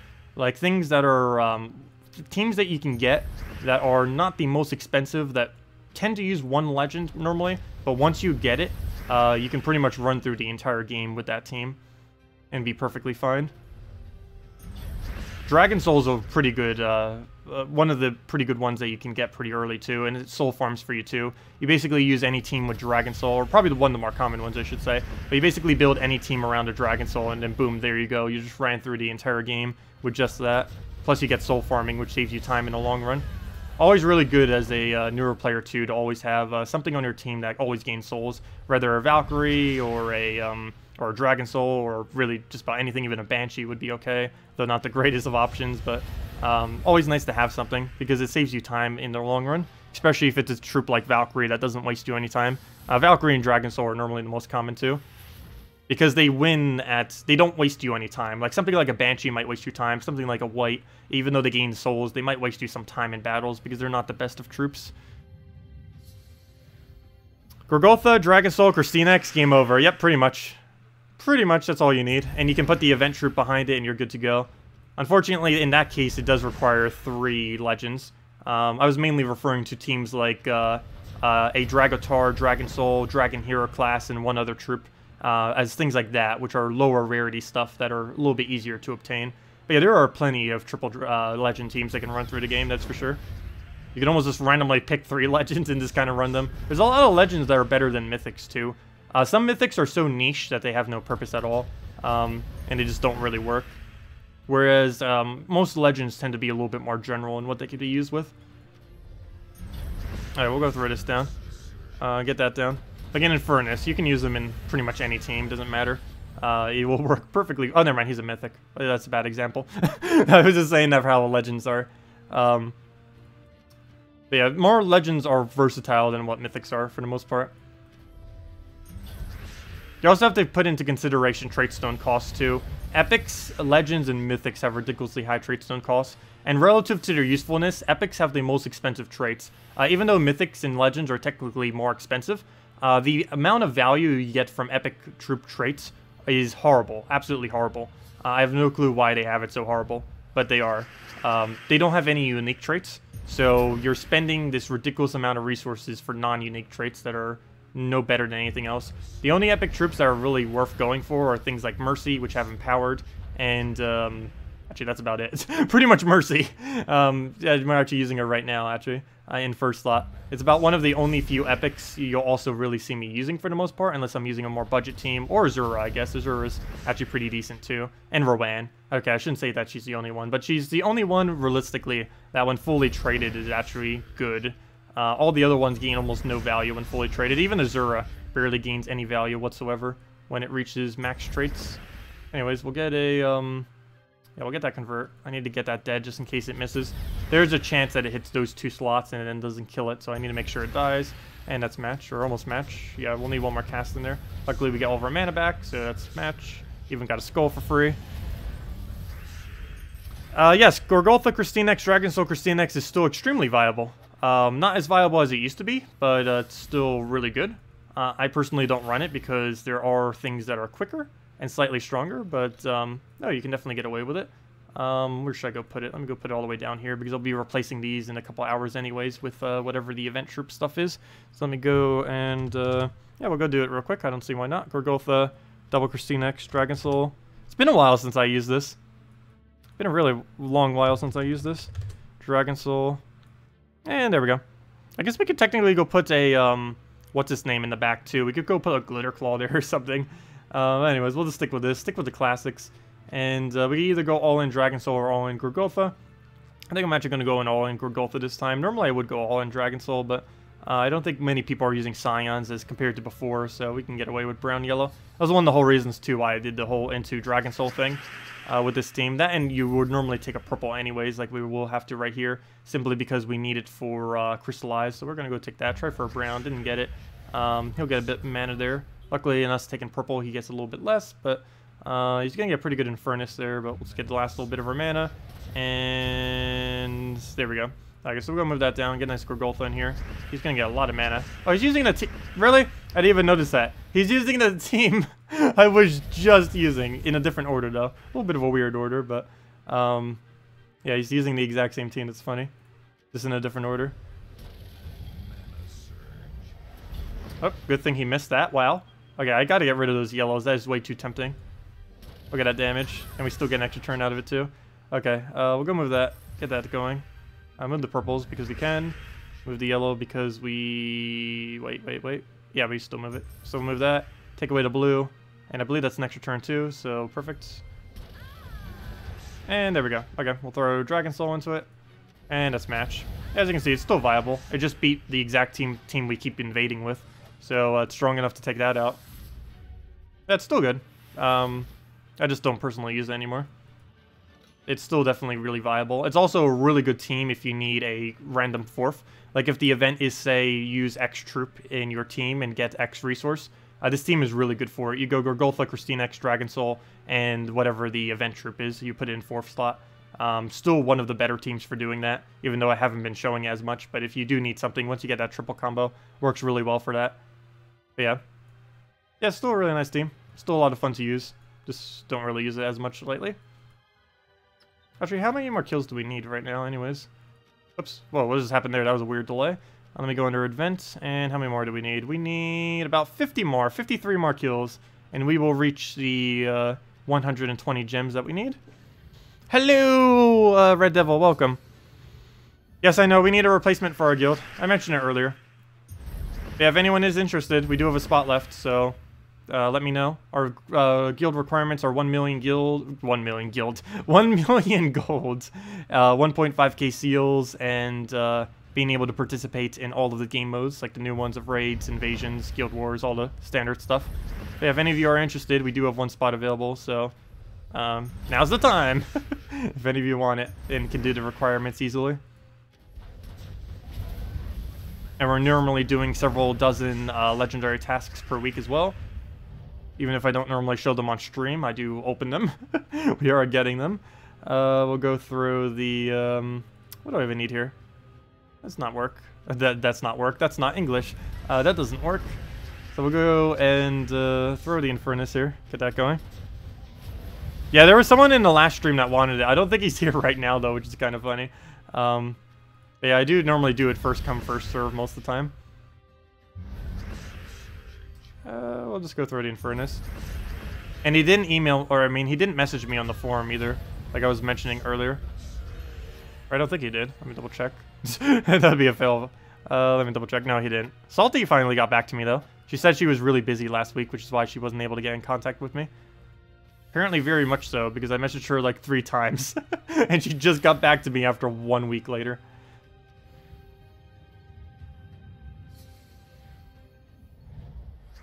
Okay. Also, we haven't seen a treasure gnome for a while, though of course we are doing PvP instead of Explore. The drop rate's the same, but of course we do a lot less battles per hour doing PvP, which is why I haven't been doing much PvP this week, and why we actually have to grind it out right now.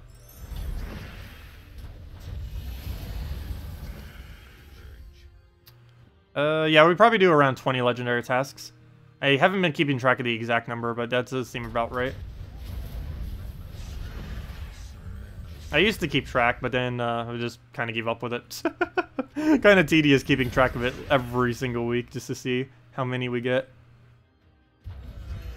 Of course, we could just add up the amount of gold and subtract out the total amount of gold that all of the initial tasks take. Actually, and that would tell us how many legendary tasks we had too. Though again, I haven't really been keeping track of that recently, just because it's pretty needless. Oh, I was just saying how we haven't found a gnome for a while, and well, there we go. Go do a mercy on it, I guess, because he's just gonna do it anyways. Oh no! He just healed his gnome. I've never actually seen him heal a gnome before, or anything heal a gnome. This could be bad. This could be the first gnome that invades us all gnome event. We have yet to see a single one get away from us, but oh, this could be bad. Come on, I need that mana. Luckily, he has 0 red so far, so at least that's going good. Oh, that's going to feed him mana. Let me get rid of blues here. Come on, need that. At least tell me we have alignment here. We do not. We don't even have a Cascade, I don't think. Oh, yeah, we did. Never mind. We have it in corner. That's fine. We won. Okay, it's all good. No worries now. It has been fixed. We'll go take that. Throw down a Infernus, I guess. We'll go do something with that. We'll go and throw down, I guess, a Mercy or something here if we can get that. That will give us an Infernus, and then we just clean up with this. And nope, no alignment. Yes, we do have alignment. I keep looking at the red to skull instead of the green to and the green to yellow. Like right now we have alignment too. I almost didn't notice it because it's right up there. And then we get it again. Let's see. Please, Vault Key. That'd be a great way to end our probably last gnome this week. Another 4. Wow, what is with this? Half the gnomes we've gotten this stream have given us 4,000 gold. They just don't want to give me a key. So we got 3 gnomes this stream. None of them gave us what we needed. Okay, well, let's go double check everything on here. Nothing too good. I guess we'll go take a red down. Go do that. Maybe get a Mercy or something in here. Looks like we'll get the cleanse. Go for that. Throw maybe an Infernus or something. See what we can do with this. And, what do we need here? I guess we'll go move that over. See if we can get any kind of other converts. Maybe just take that down, I guess. Throw an Infernus into this. And go from there.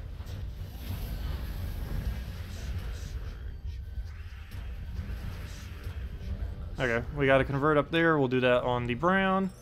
And that didn't really do much, but oh well. See if we have alignment here. Mercy, we need you! We need you! Where'd it go? Okay, we'll go move that over. A lot of cascades. Get an Infernus in there. And that's pretty much match. Doesn't matter too much what we do from here. And that's definitely the kill. And down it goes. Do you give up on blue keys? You mean vault keys? Or do you mean gem keys? Oh yeah, that reminds me. The new mythic is currently in the drop hole, by the way. He will be around till Friday reset. This guy. It doesn't show on his little timer thing. But yeah, he is currently... I don't know why they don't have a timer for this. They have a timer for literally everything. But they do not have a timer for the mythic. They should look into that. I have no clue why they have it for literally everything except that, but they do. But anyways, yeah, he is available till the end of next... oh, what's it called? Friday. Or the... Not the end of... The end of Thursday, the beginning of Friday. On Friday reset is when he won't be available anymore. So if you're still interested in him, you might want to throw a few keys. There's no point in throwing event keys next week, but things like gem keys and such, you may if you want to get it. Though, he's not the greatest of things to get, so you could easily just avoid it. You could just go and just not open any keys next week, because, yeah, event keys are pointless. And if you don't want the mythic, then there's no point in using any other key. You might as well wait till all the mythics are back in the drop pool, which would be this Friday, Saturday, and Sunday. It'll be back to normal, and as well as all time forward to that, of course. Yeah, currently he's still hogging up all the drops. All the mythic drops will be him. Okay, we're taking a lot of damage here. Again, the one thing this team is missing is a good, or just any, Dispel. We do not have any Dispel. We have 2.3 cleanses, but we have 0 Dispels, so we don't have any way to really work around the whole, that whole barrier spam thing. We just have to keep throwing damage and just hope we can break through it all, which is pretty easy to do. But, still, we don't have any direct way around it, other than just sheer damage. Which, obviously, this battle is not that big of an issue, but sometimes that can be an issue, not having that Dispel. Zoro is the best thing for dispelling in the game currently. Alternatively, you can use a Wisp, though. You get, what's-her-name for free. You get a Zoro for free from completing out the kingdom, the Merlantis kingdom. So you might as well get her. Even newer players can pretty easily get her in like an hour or so, assuming you already have the level to go and reach that kingdom. What would you replace Divine Isabella with on this team? I have gotten that mentioned before. Divine Isabella is the one thing that this team is kind of completely built around, so it's the hardest thing to really replace out. But if you were to go and do that, it would have to be some kind of other supporting troop or supporting damage. I would say probably it has to use yellow. Whatever it is, it has to have yellow in it. So really any yellow damage source. I guess Garuda, Goblin Rocket in front of the Infernus, stuff like that. Goblin Rocket would probably be one of the cheapest one. The most expensive thing that you can put in its place would probably be maybe a Garuda or a Mythic Yellow that I can't think of off the top of my head.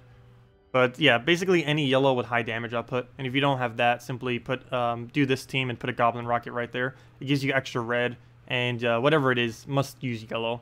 Because if you don't use yellow, you have so much yellow generation that you have to. Infernus does have a high mana cost, but you're still going to have a lot of excess. Oh, speaking about that, hey, we got a gnome. Please, 3rd or 4th or 5th, whatever, I lost count already. Whatever this gnome is, please, give it to us. Give us what we want. Let's see that gnome key, and let's see a good drop from that gnome key. Oh no, he just got red, and it goes right into him too. There's nothing blocking him. So we got to be careful. Let me go take a brown here. He's probably going to get a Mercy. I need to make sure I Mercy before his Mercy, just so he doesn't get a Mercy. So we'll do that. And we'll get our Mercy, as I mentioned. And we definitely have alignment, that is for sure, on that board. He's in a little bit of a annoying spot, too, all the way in 3rd spot. A little harder to kill. We'll convert this again. Do we not have another convert afterwards? I guess we'll go move that. That gives us the Skull Poke right there, almost killing him. And that will kill him. I'll throw the Infernus to clear out the board in a second. And then we get to cast again, and hopefully that will win. So we'll go clear out the board. Hopefully this will not give a Mercy alignment, otherwise we could be in trouble. Okay, good. He does not go for it, so we'll just go throw a Mercy right here, it looks like. And what do we even need from here? Do I throw Infernus? Wait, do we have alignment on this? Yes, we do. Okay, what am I doing? We can store that then. Move that over. Oh, really? You would revive. Okay, I'm going to have to go for an Infernus here and just hope nothing bad happens. He could actually get away. He could actually get away. It would be the first gnome all week if he gets away. Yeah, I gotta throw Infernus, which I don't want to do. But there's a good chance it will kill him. Oh, never mind. We had 46 damage. Why was I even worried? The split damage was already enough. I thought he didn't get a magic buff. Never mind. Okay. We had nothing to worry about there. Fail. Well, let's see if we get that key, hopefully. If not that, hopefully at least something useful. And nope, even worse than all the 4,000 golds. We've gotten nothing but gold and souls. And based on my data earlier, it's only supposed to be a 50% chance. Stop giving me as a 100% rate after like 4 or 5 drops. Anyways, let's go take out this battle and then see how many more kills we need. This will be 8 more kills right here. And that should put us pretty close to the maximum amount of kills we need of 750. So should almost be done. Go move that, get a bit of mana, get a Skull Poke apparently. No Mercy for us to do, but we'll go move that to get full mana. We do have that though, so let me go for that. Get our mana right back, get some skulls in there. And it would be good if we get that first one fully killed, because then we could focus more of our damage a bit better towards the center. Let's get another one of those. Hopefully get something good here. Maybe just throw a 3rd Infernus and we'll kind of be good to go. And let's see if we can get some kind of convert here. Get that on the red. Get that on the Infernus again. And should be able to get alignment somewhere in this mess. No. We have a couple pokes here and there, not worth going for. Mercy has it though, so we'll go for that. And that does not give it to us. We do have that to move. I guess we'll throw in... Oh, wait. Before I do, I have that over there. Just gonna go grab that. Throw an Infernus. Now they're all condensed, so we get the better damage on them. Oh, but it kind of got wasted because I forgot the revives, and that moves them. Let me do this on blue, because we don't really need blue for anything. It gives us full mana, should give us alignment too, and no it doesn't. Wow, all of those right next to each other. You know what, I'm still throwing it. It should cascade into something, and it does. I have no clue where it did, but it did somewheres. And we'll throw the last Infernus, and one more poke will kill it, off of hopefully just a skull. And I'll kill it off a burn, assuming it stays burned, and yes it does. And there we go, 8 event gems, 1 map. We're getting a lot of maps too. Like I mentioned, this team does get a lot of maps. Can you show a Guild War Red Day team with Moloch? Sure. Let me just go clear out this team real quick because it's my revenge battle. Yeah, then we'll go show a Guild War Red team. Normally I go, oh wait, Red Day. Oh. Normally I run it on Yellow Day. Huh, I never actually tried using on Red Day. I guess if you have a Merilith, you could do it in some kind of team like that with a Miststalker and such. You can make a true damage team out of it. The team would be something in first slot, Merilith, Miststalker, and Moloch, something along the lines of that. And the whole team would be based around you doing a lot of true damage and disables. It would be dependent on the opposing team not having immune to mana drain though. Moloch indirectly got nerfed the most recent patch, even though no change was directly done to him. Of course, the immune to mana drain was added to the game, which some troops have as a trait, which is very annoying for him because he basically just got nerfed because of it. There's always those unconsequential, or there's those nerfs that always occur that were kind of as a consequence to other changes that they made trying to nerf other stuff. And in doing so, yes, they did make Moloch quite a bit weaker. Really wish they would rebalance him. Personally, I wouldn't even bother with him in Guild Wars anymore after changes that were made, but no, he's still usable, especially if they don't have any immune to mana drain, but do be wary of that, because, yeah, you can't drain those anymore. Anything that has that mana shield on it, or that ascension, like this thing, the Sky Mastery, anything that says mana drain immunity, is immune to mana drain, obviously. We'll go and throw the Infernus down, and should be able to get this into kill, and then we can go check where we're at. Yeah, I'll go show a team with it real quick after this. Do we have alignment? I just ruined it. Pretty sure I just did. But we'll go move that down. And it should be match. We'll throw this and then Infernus all into one, and that's definitely dead. Didn't even need anything else. The skulls to kill it all out. There we go. Okay, let's see where we're currently at as far as PvP. See how much more we need. Claim our revenge battle right there. And what does that bring us at? Not enough, apparently. But we are currently at... oops. We are currently at... oh no! What? This again. You better give me my 120 gems. You better give me that 120 gems. I'm screenshotting that. They're giving me my 120 gems. Anyways, let me go and build a Moloch team out of reds. Okay, let's go get a red team.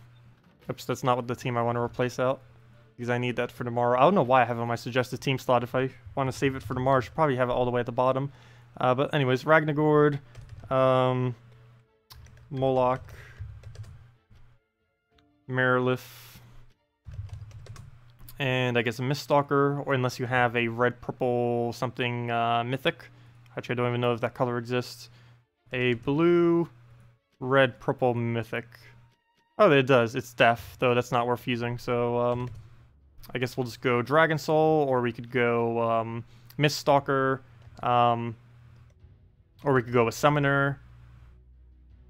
Red Summoner. That's either red purple or red other thing. There's actually a lot of red purple summons. We're going for this first. Summoner actually isn't too bad after the buff it got its most recent patch. Though it doesn't help your score out at all. There are very few. Never mind. There are a lot less than I expected out of red purple. I kind of just want to go Miststalker, to be honest. Or Queen Titania or something for damage. You know what? Let's go Queen Titania. Even though she's true damage, I mean, not true damage, it makes our true damage do more damage once we get those fairy fires. And banner just gets set to brown-red. So this would be a red Guild War team using Moloch, as suggested. And there we go. Is Yalgway any good? Yes, very much so.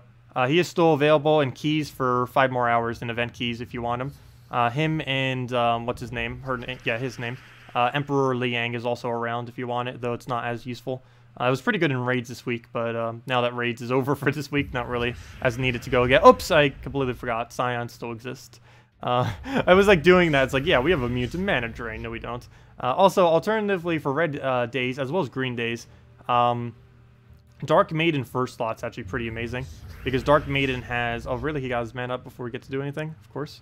But it's really good Dark Maiden first slot on red and green days because you can use it as mana generation and it has immune to mana drain. So if you are finding Scion to still be ridiculously annoying, which it is, you can go use a Dark Maiden in first slot, which is kind of nice. Okay, he's going to get his thing down. Not a single thing I can do about it in this case. Even though we do have a mana drain, I don't have it up yet. So he'll just do whatever.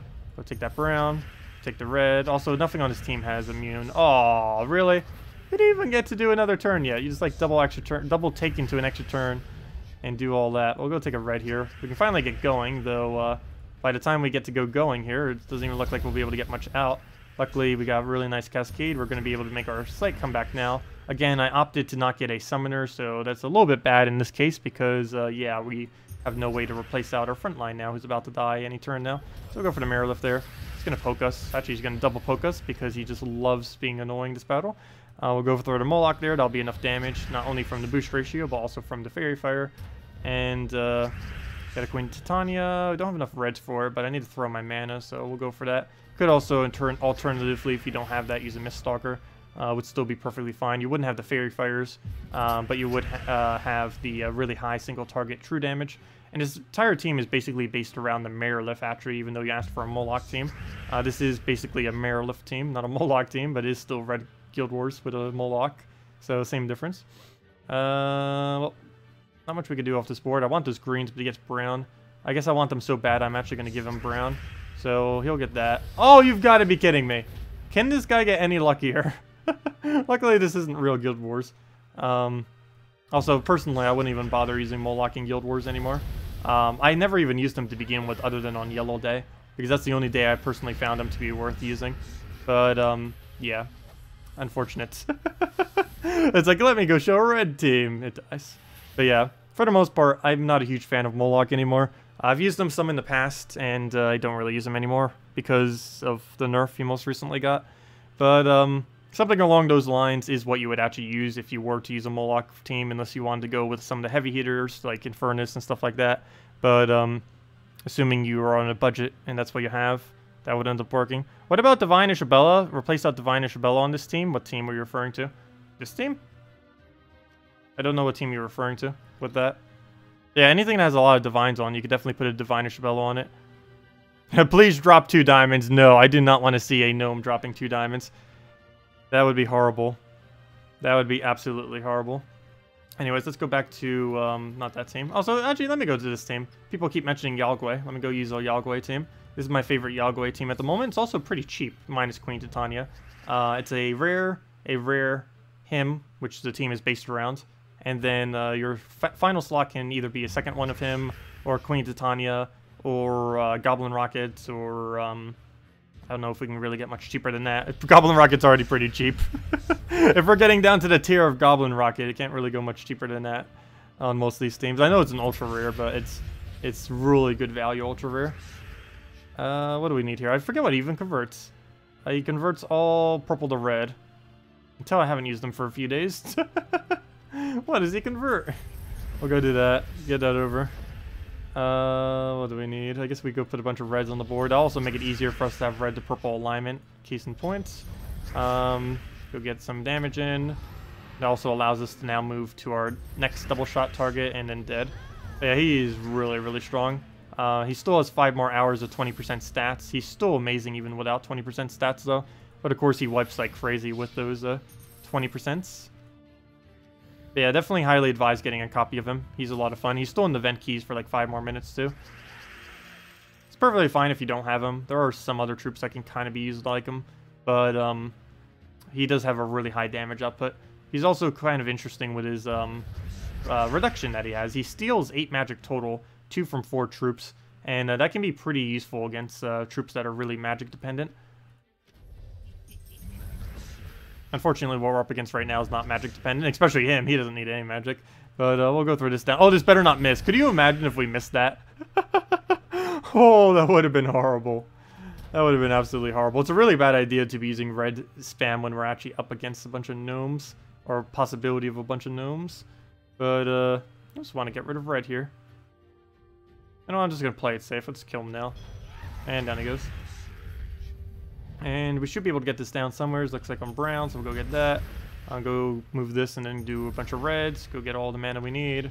And that's match, right? No. We need one more convert. Wait, do we not have alignment? I don't think we do. Also, he steals... I keep forgetting about that, too. He steals 3 life every time, which starts to stack up to a lot of life gain for himself. And he even has a boost ratio off his life, too. So actually, I think I could have just killed him the previous turn. I forgot we had Fairy Fire, so that stacks to, like, almost 100. 3 Celestial Trait Stones. That's the second time we've gotten that. I think third time ever. But second time since this event week. Though that is not what I want, but it is a pretty hefty amount of Celestials, if nothing else. Anyways, let me stop using that. I need to counter red. But yeah, that is a good team. Not against gnomes, though. Not against gnomes. Also, it took us a lot longer than I thought to actually farm those. It's almost been 2 hours now. And we haven't even gotten them all yet. Oh, I know why. It's because the event thing is broken. Oh, yeah, they better give me back my 120 gems. I'll need to go send a support ticket to that. If you don't get your resources, do make sure to do that. If you ever have an instance of not getting your resources, especially if you have a screenshot of it that can prove it. Yeah, I am definitely contacting them if this isn't going to give me my 120 gems. We earned those gems. Half this stream has been us trying to get those 120 gems. We'll go and throw the Mercy at it. And throw the Infernus. Yeah, they're really good about stuff like that. Gems of War support has always been really good. There have been sometimes they've been understaffed and it's been slightly worse, but for the most part, it's been some of the best support I've ever had to deal with any game. And it was really noticeable when they first started too, because I had to get in contact with a lot of supports in the past with various games, and it was just so much smoother with Gems of War than pretty much anything I've ever had to deal with. I think it's still at 0. Don't you dare be at 0. Okay, good. Okay, we're good. We're good. One more battle. One more battle. Let's see a gnome that drops 4 vault keys. That's not even possible. Okay, no gnome. No vault key. Rip. So it looks like we only get 9 vault keys total. That's not a horrible amount, I guess, but definitely would have preferred to finally have gotten one of those uniques. But oh well. Let's go and clear this out, and that'll be 120 free gems.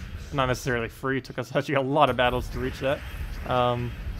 It would have been our normal amount of battles, but because we were in Explore so much, we did have to go out of our way to go play it. But we would have to go out of our way to, or we don't really have to go out of our way when it comes to PvP. If it was something like treasure hunts, that's a bit of a different story. But in the case of PvP, yeah, we're already going to pretty much be doing this, so it doesn't matter as much. Anyways, there we go, and this better give me my 120 gems. We earned it.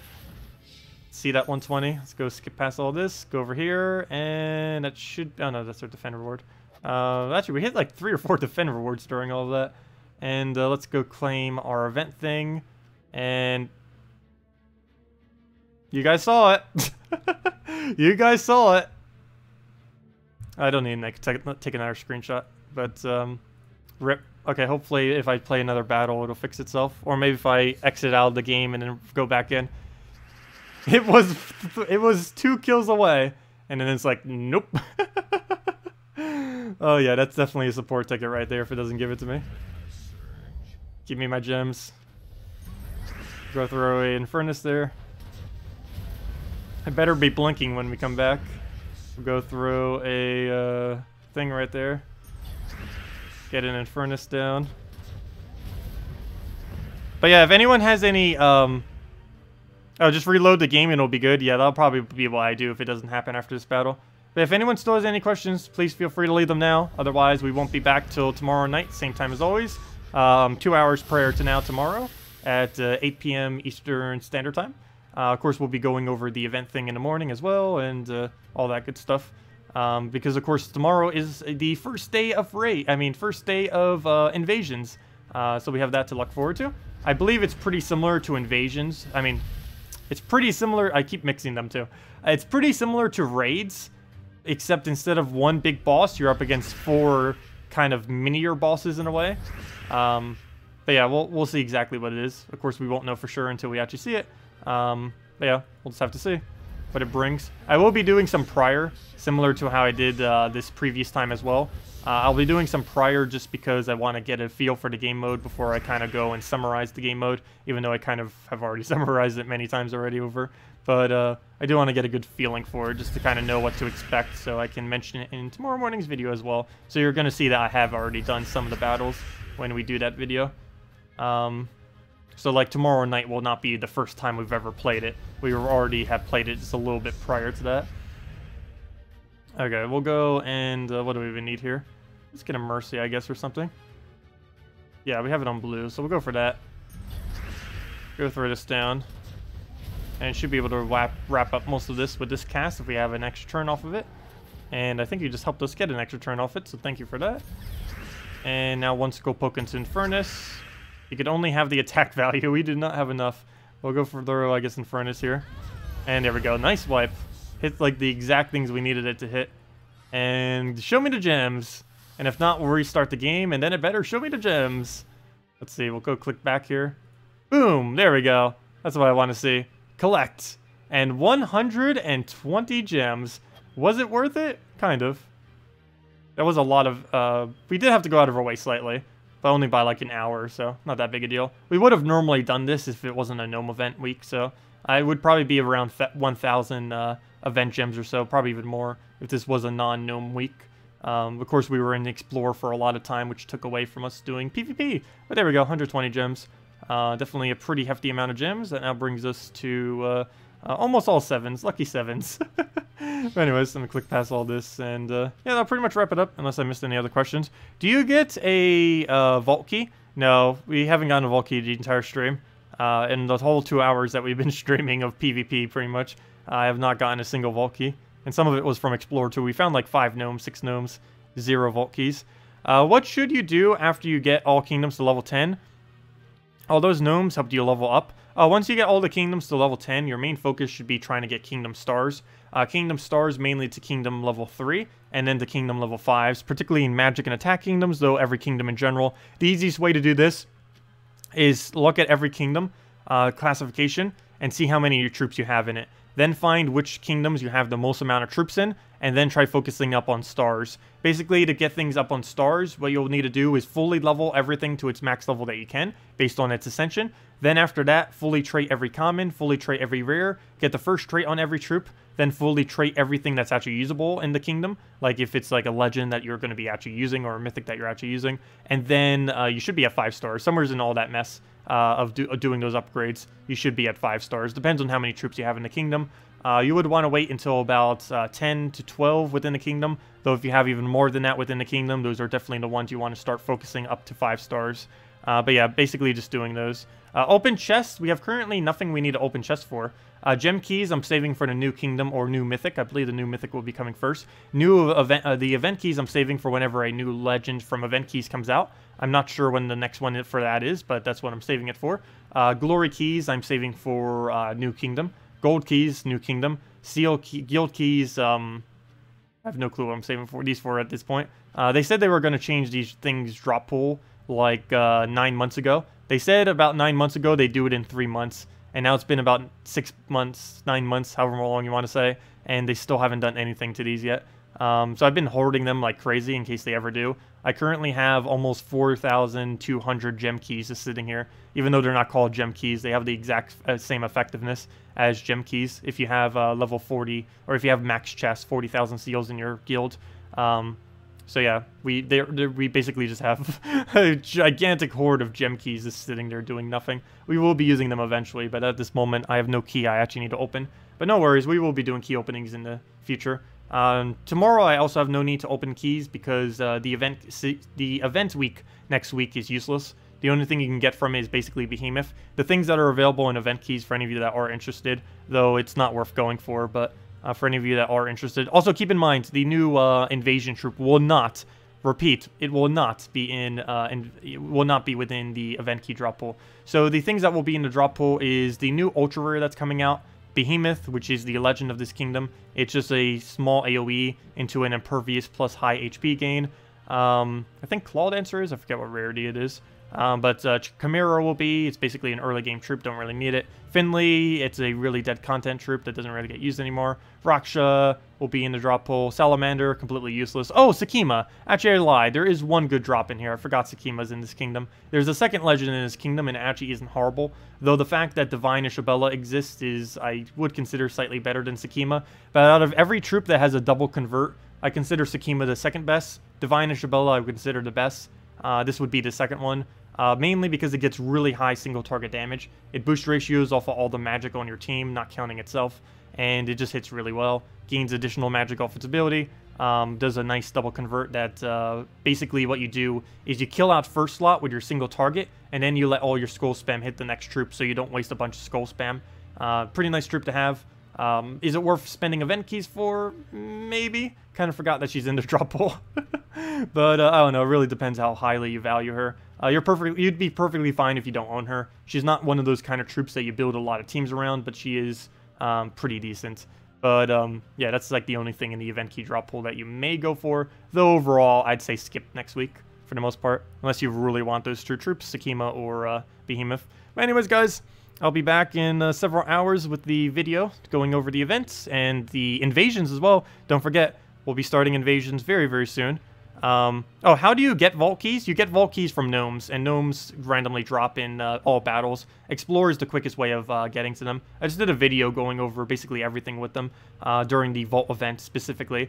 The vault event only lasts for a couple more hours though, and after that, vault keys as well as the gnomes themselves will become rarer to find in 3 hours and 55 minutes. They'll be back at their normal rate. And yeah, it's just going to be really hard. One of the other ways to gain vault keys, I know it's available in raids, but I don't know if it's available in what's the other game mode called? Invasions. Not quite sure yet. But in raid bosses, if you still have any sigils left, do use those because they do not carry over from week to week if you're using them to try to get rewards. But getting to Portal 5 is pretty good value. You actually get a whole vault key off of it. I'm not sure if towers are going to be set up the same way where you can get vault keys from it. Hopefully it will be. But yeah, you get one free vault key if you can get up to Portal 5. If you're a smaller guild, I definitely advise getting up to at least this point, because one vault key can drop some really, really good loot. So yeah, definitely, if you're going to get up to any point, at least get to there, because you not only get at least one orb, you also get the new vault key.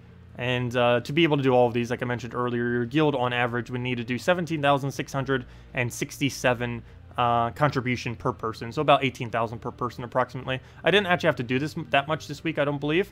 I kind of did, but mainly because we had people doing so much. Hey, Rolf, wow, you actually did that many? Congratulations. Where are you on the leaderboard? I assume you're on the leaderboard. Yeah, there you are. Nice. You made top 50, which gives you 25 extra gems compared to the other thing. Wow, that is a really small reward compared to top 100 to top 50. It's only a 25 gem different. You don't even get another orb. That's unfortunate. But yeah, congrats. I didn't even realize you were all the way at first at the moment. Anyways, guys, I'm going to be heading off for tonight. Hope you all have a wonderful, wonderful week. And, oh wait, sorry, there was one other question. Oh, never mind, I already answered that. Anyways, guys, I'll see you all later. Have a good night. Have a good week. And best of luck if you're opening any keys or anything. Though I would not advise against it. I would advise against it on Monday. But maybe if you're trying for the mythic or something. But anyways, guys, I'll see you all later. And goodbye. 3 vault keys in 1 hour and 20 minutes. Congrats. Very, very nice. Very nice. Anyways, guys, I'll see you all later. Good night, everyone.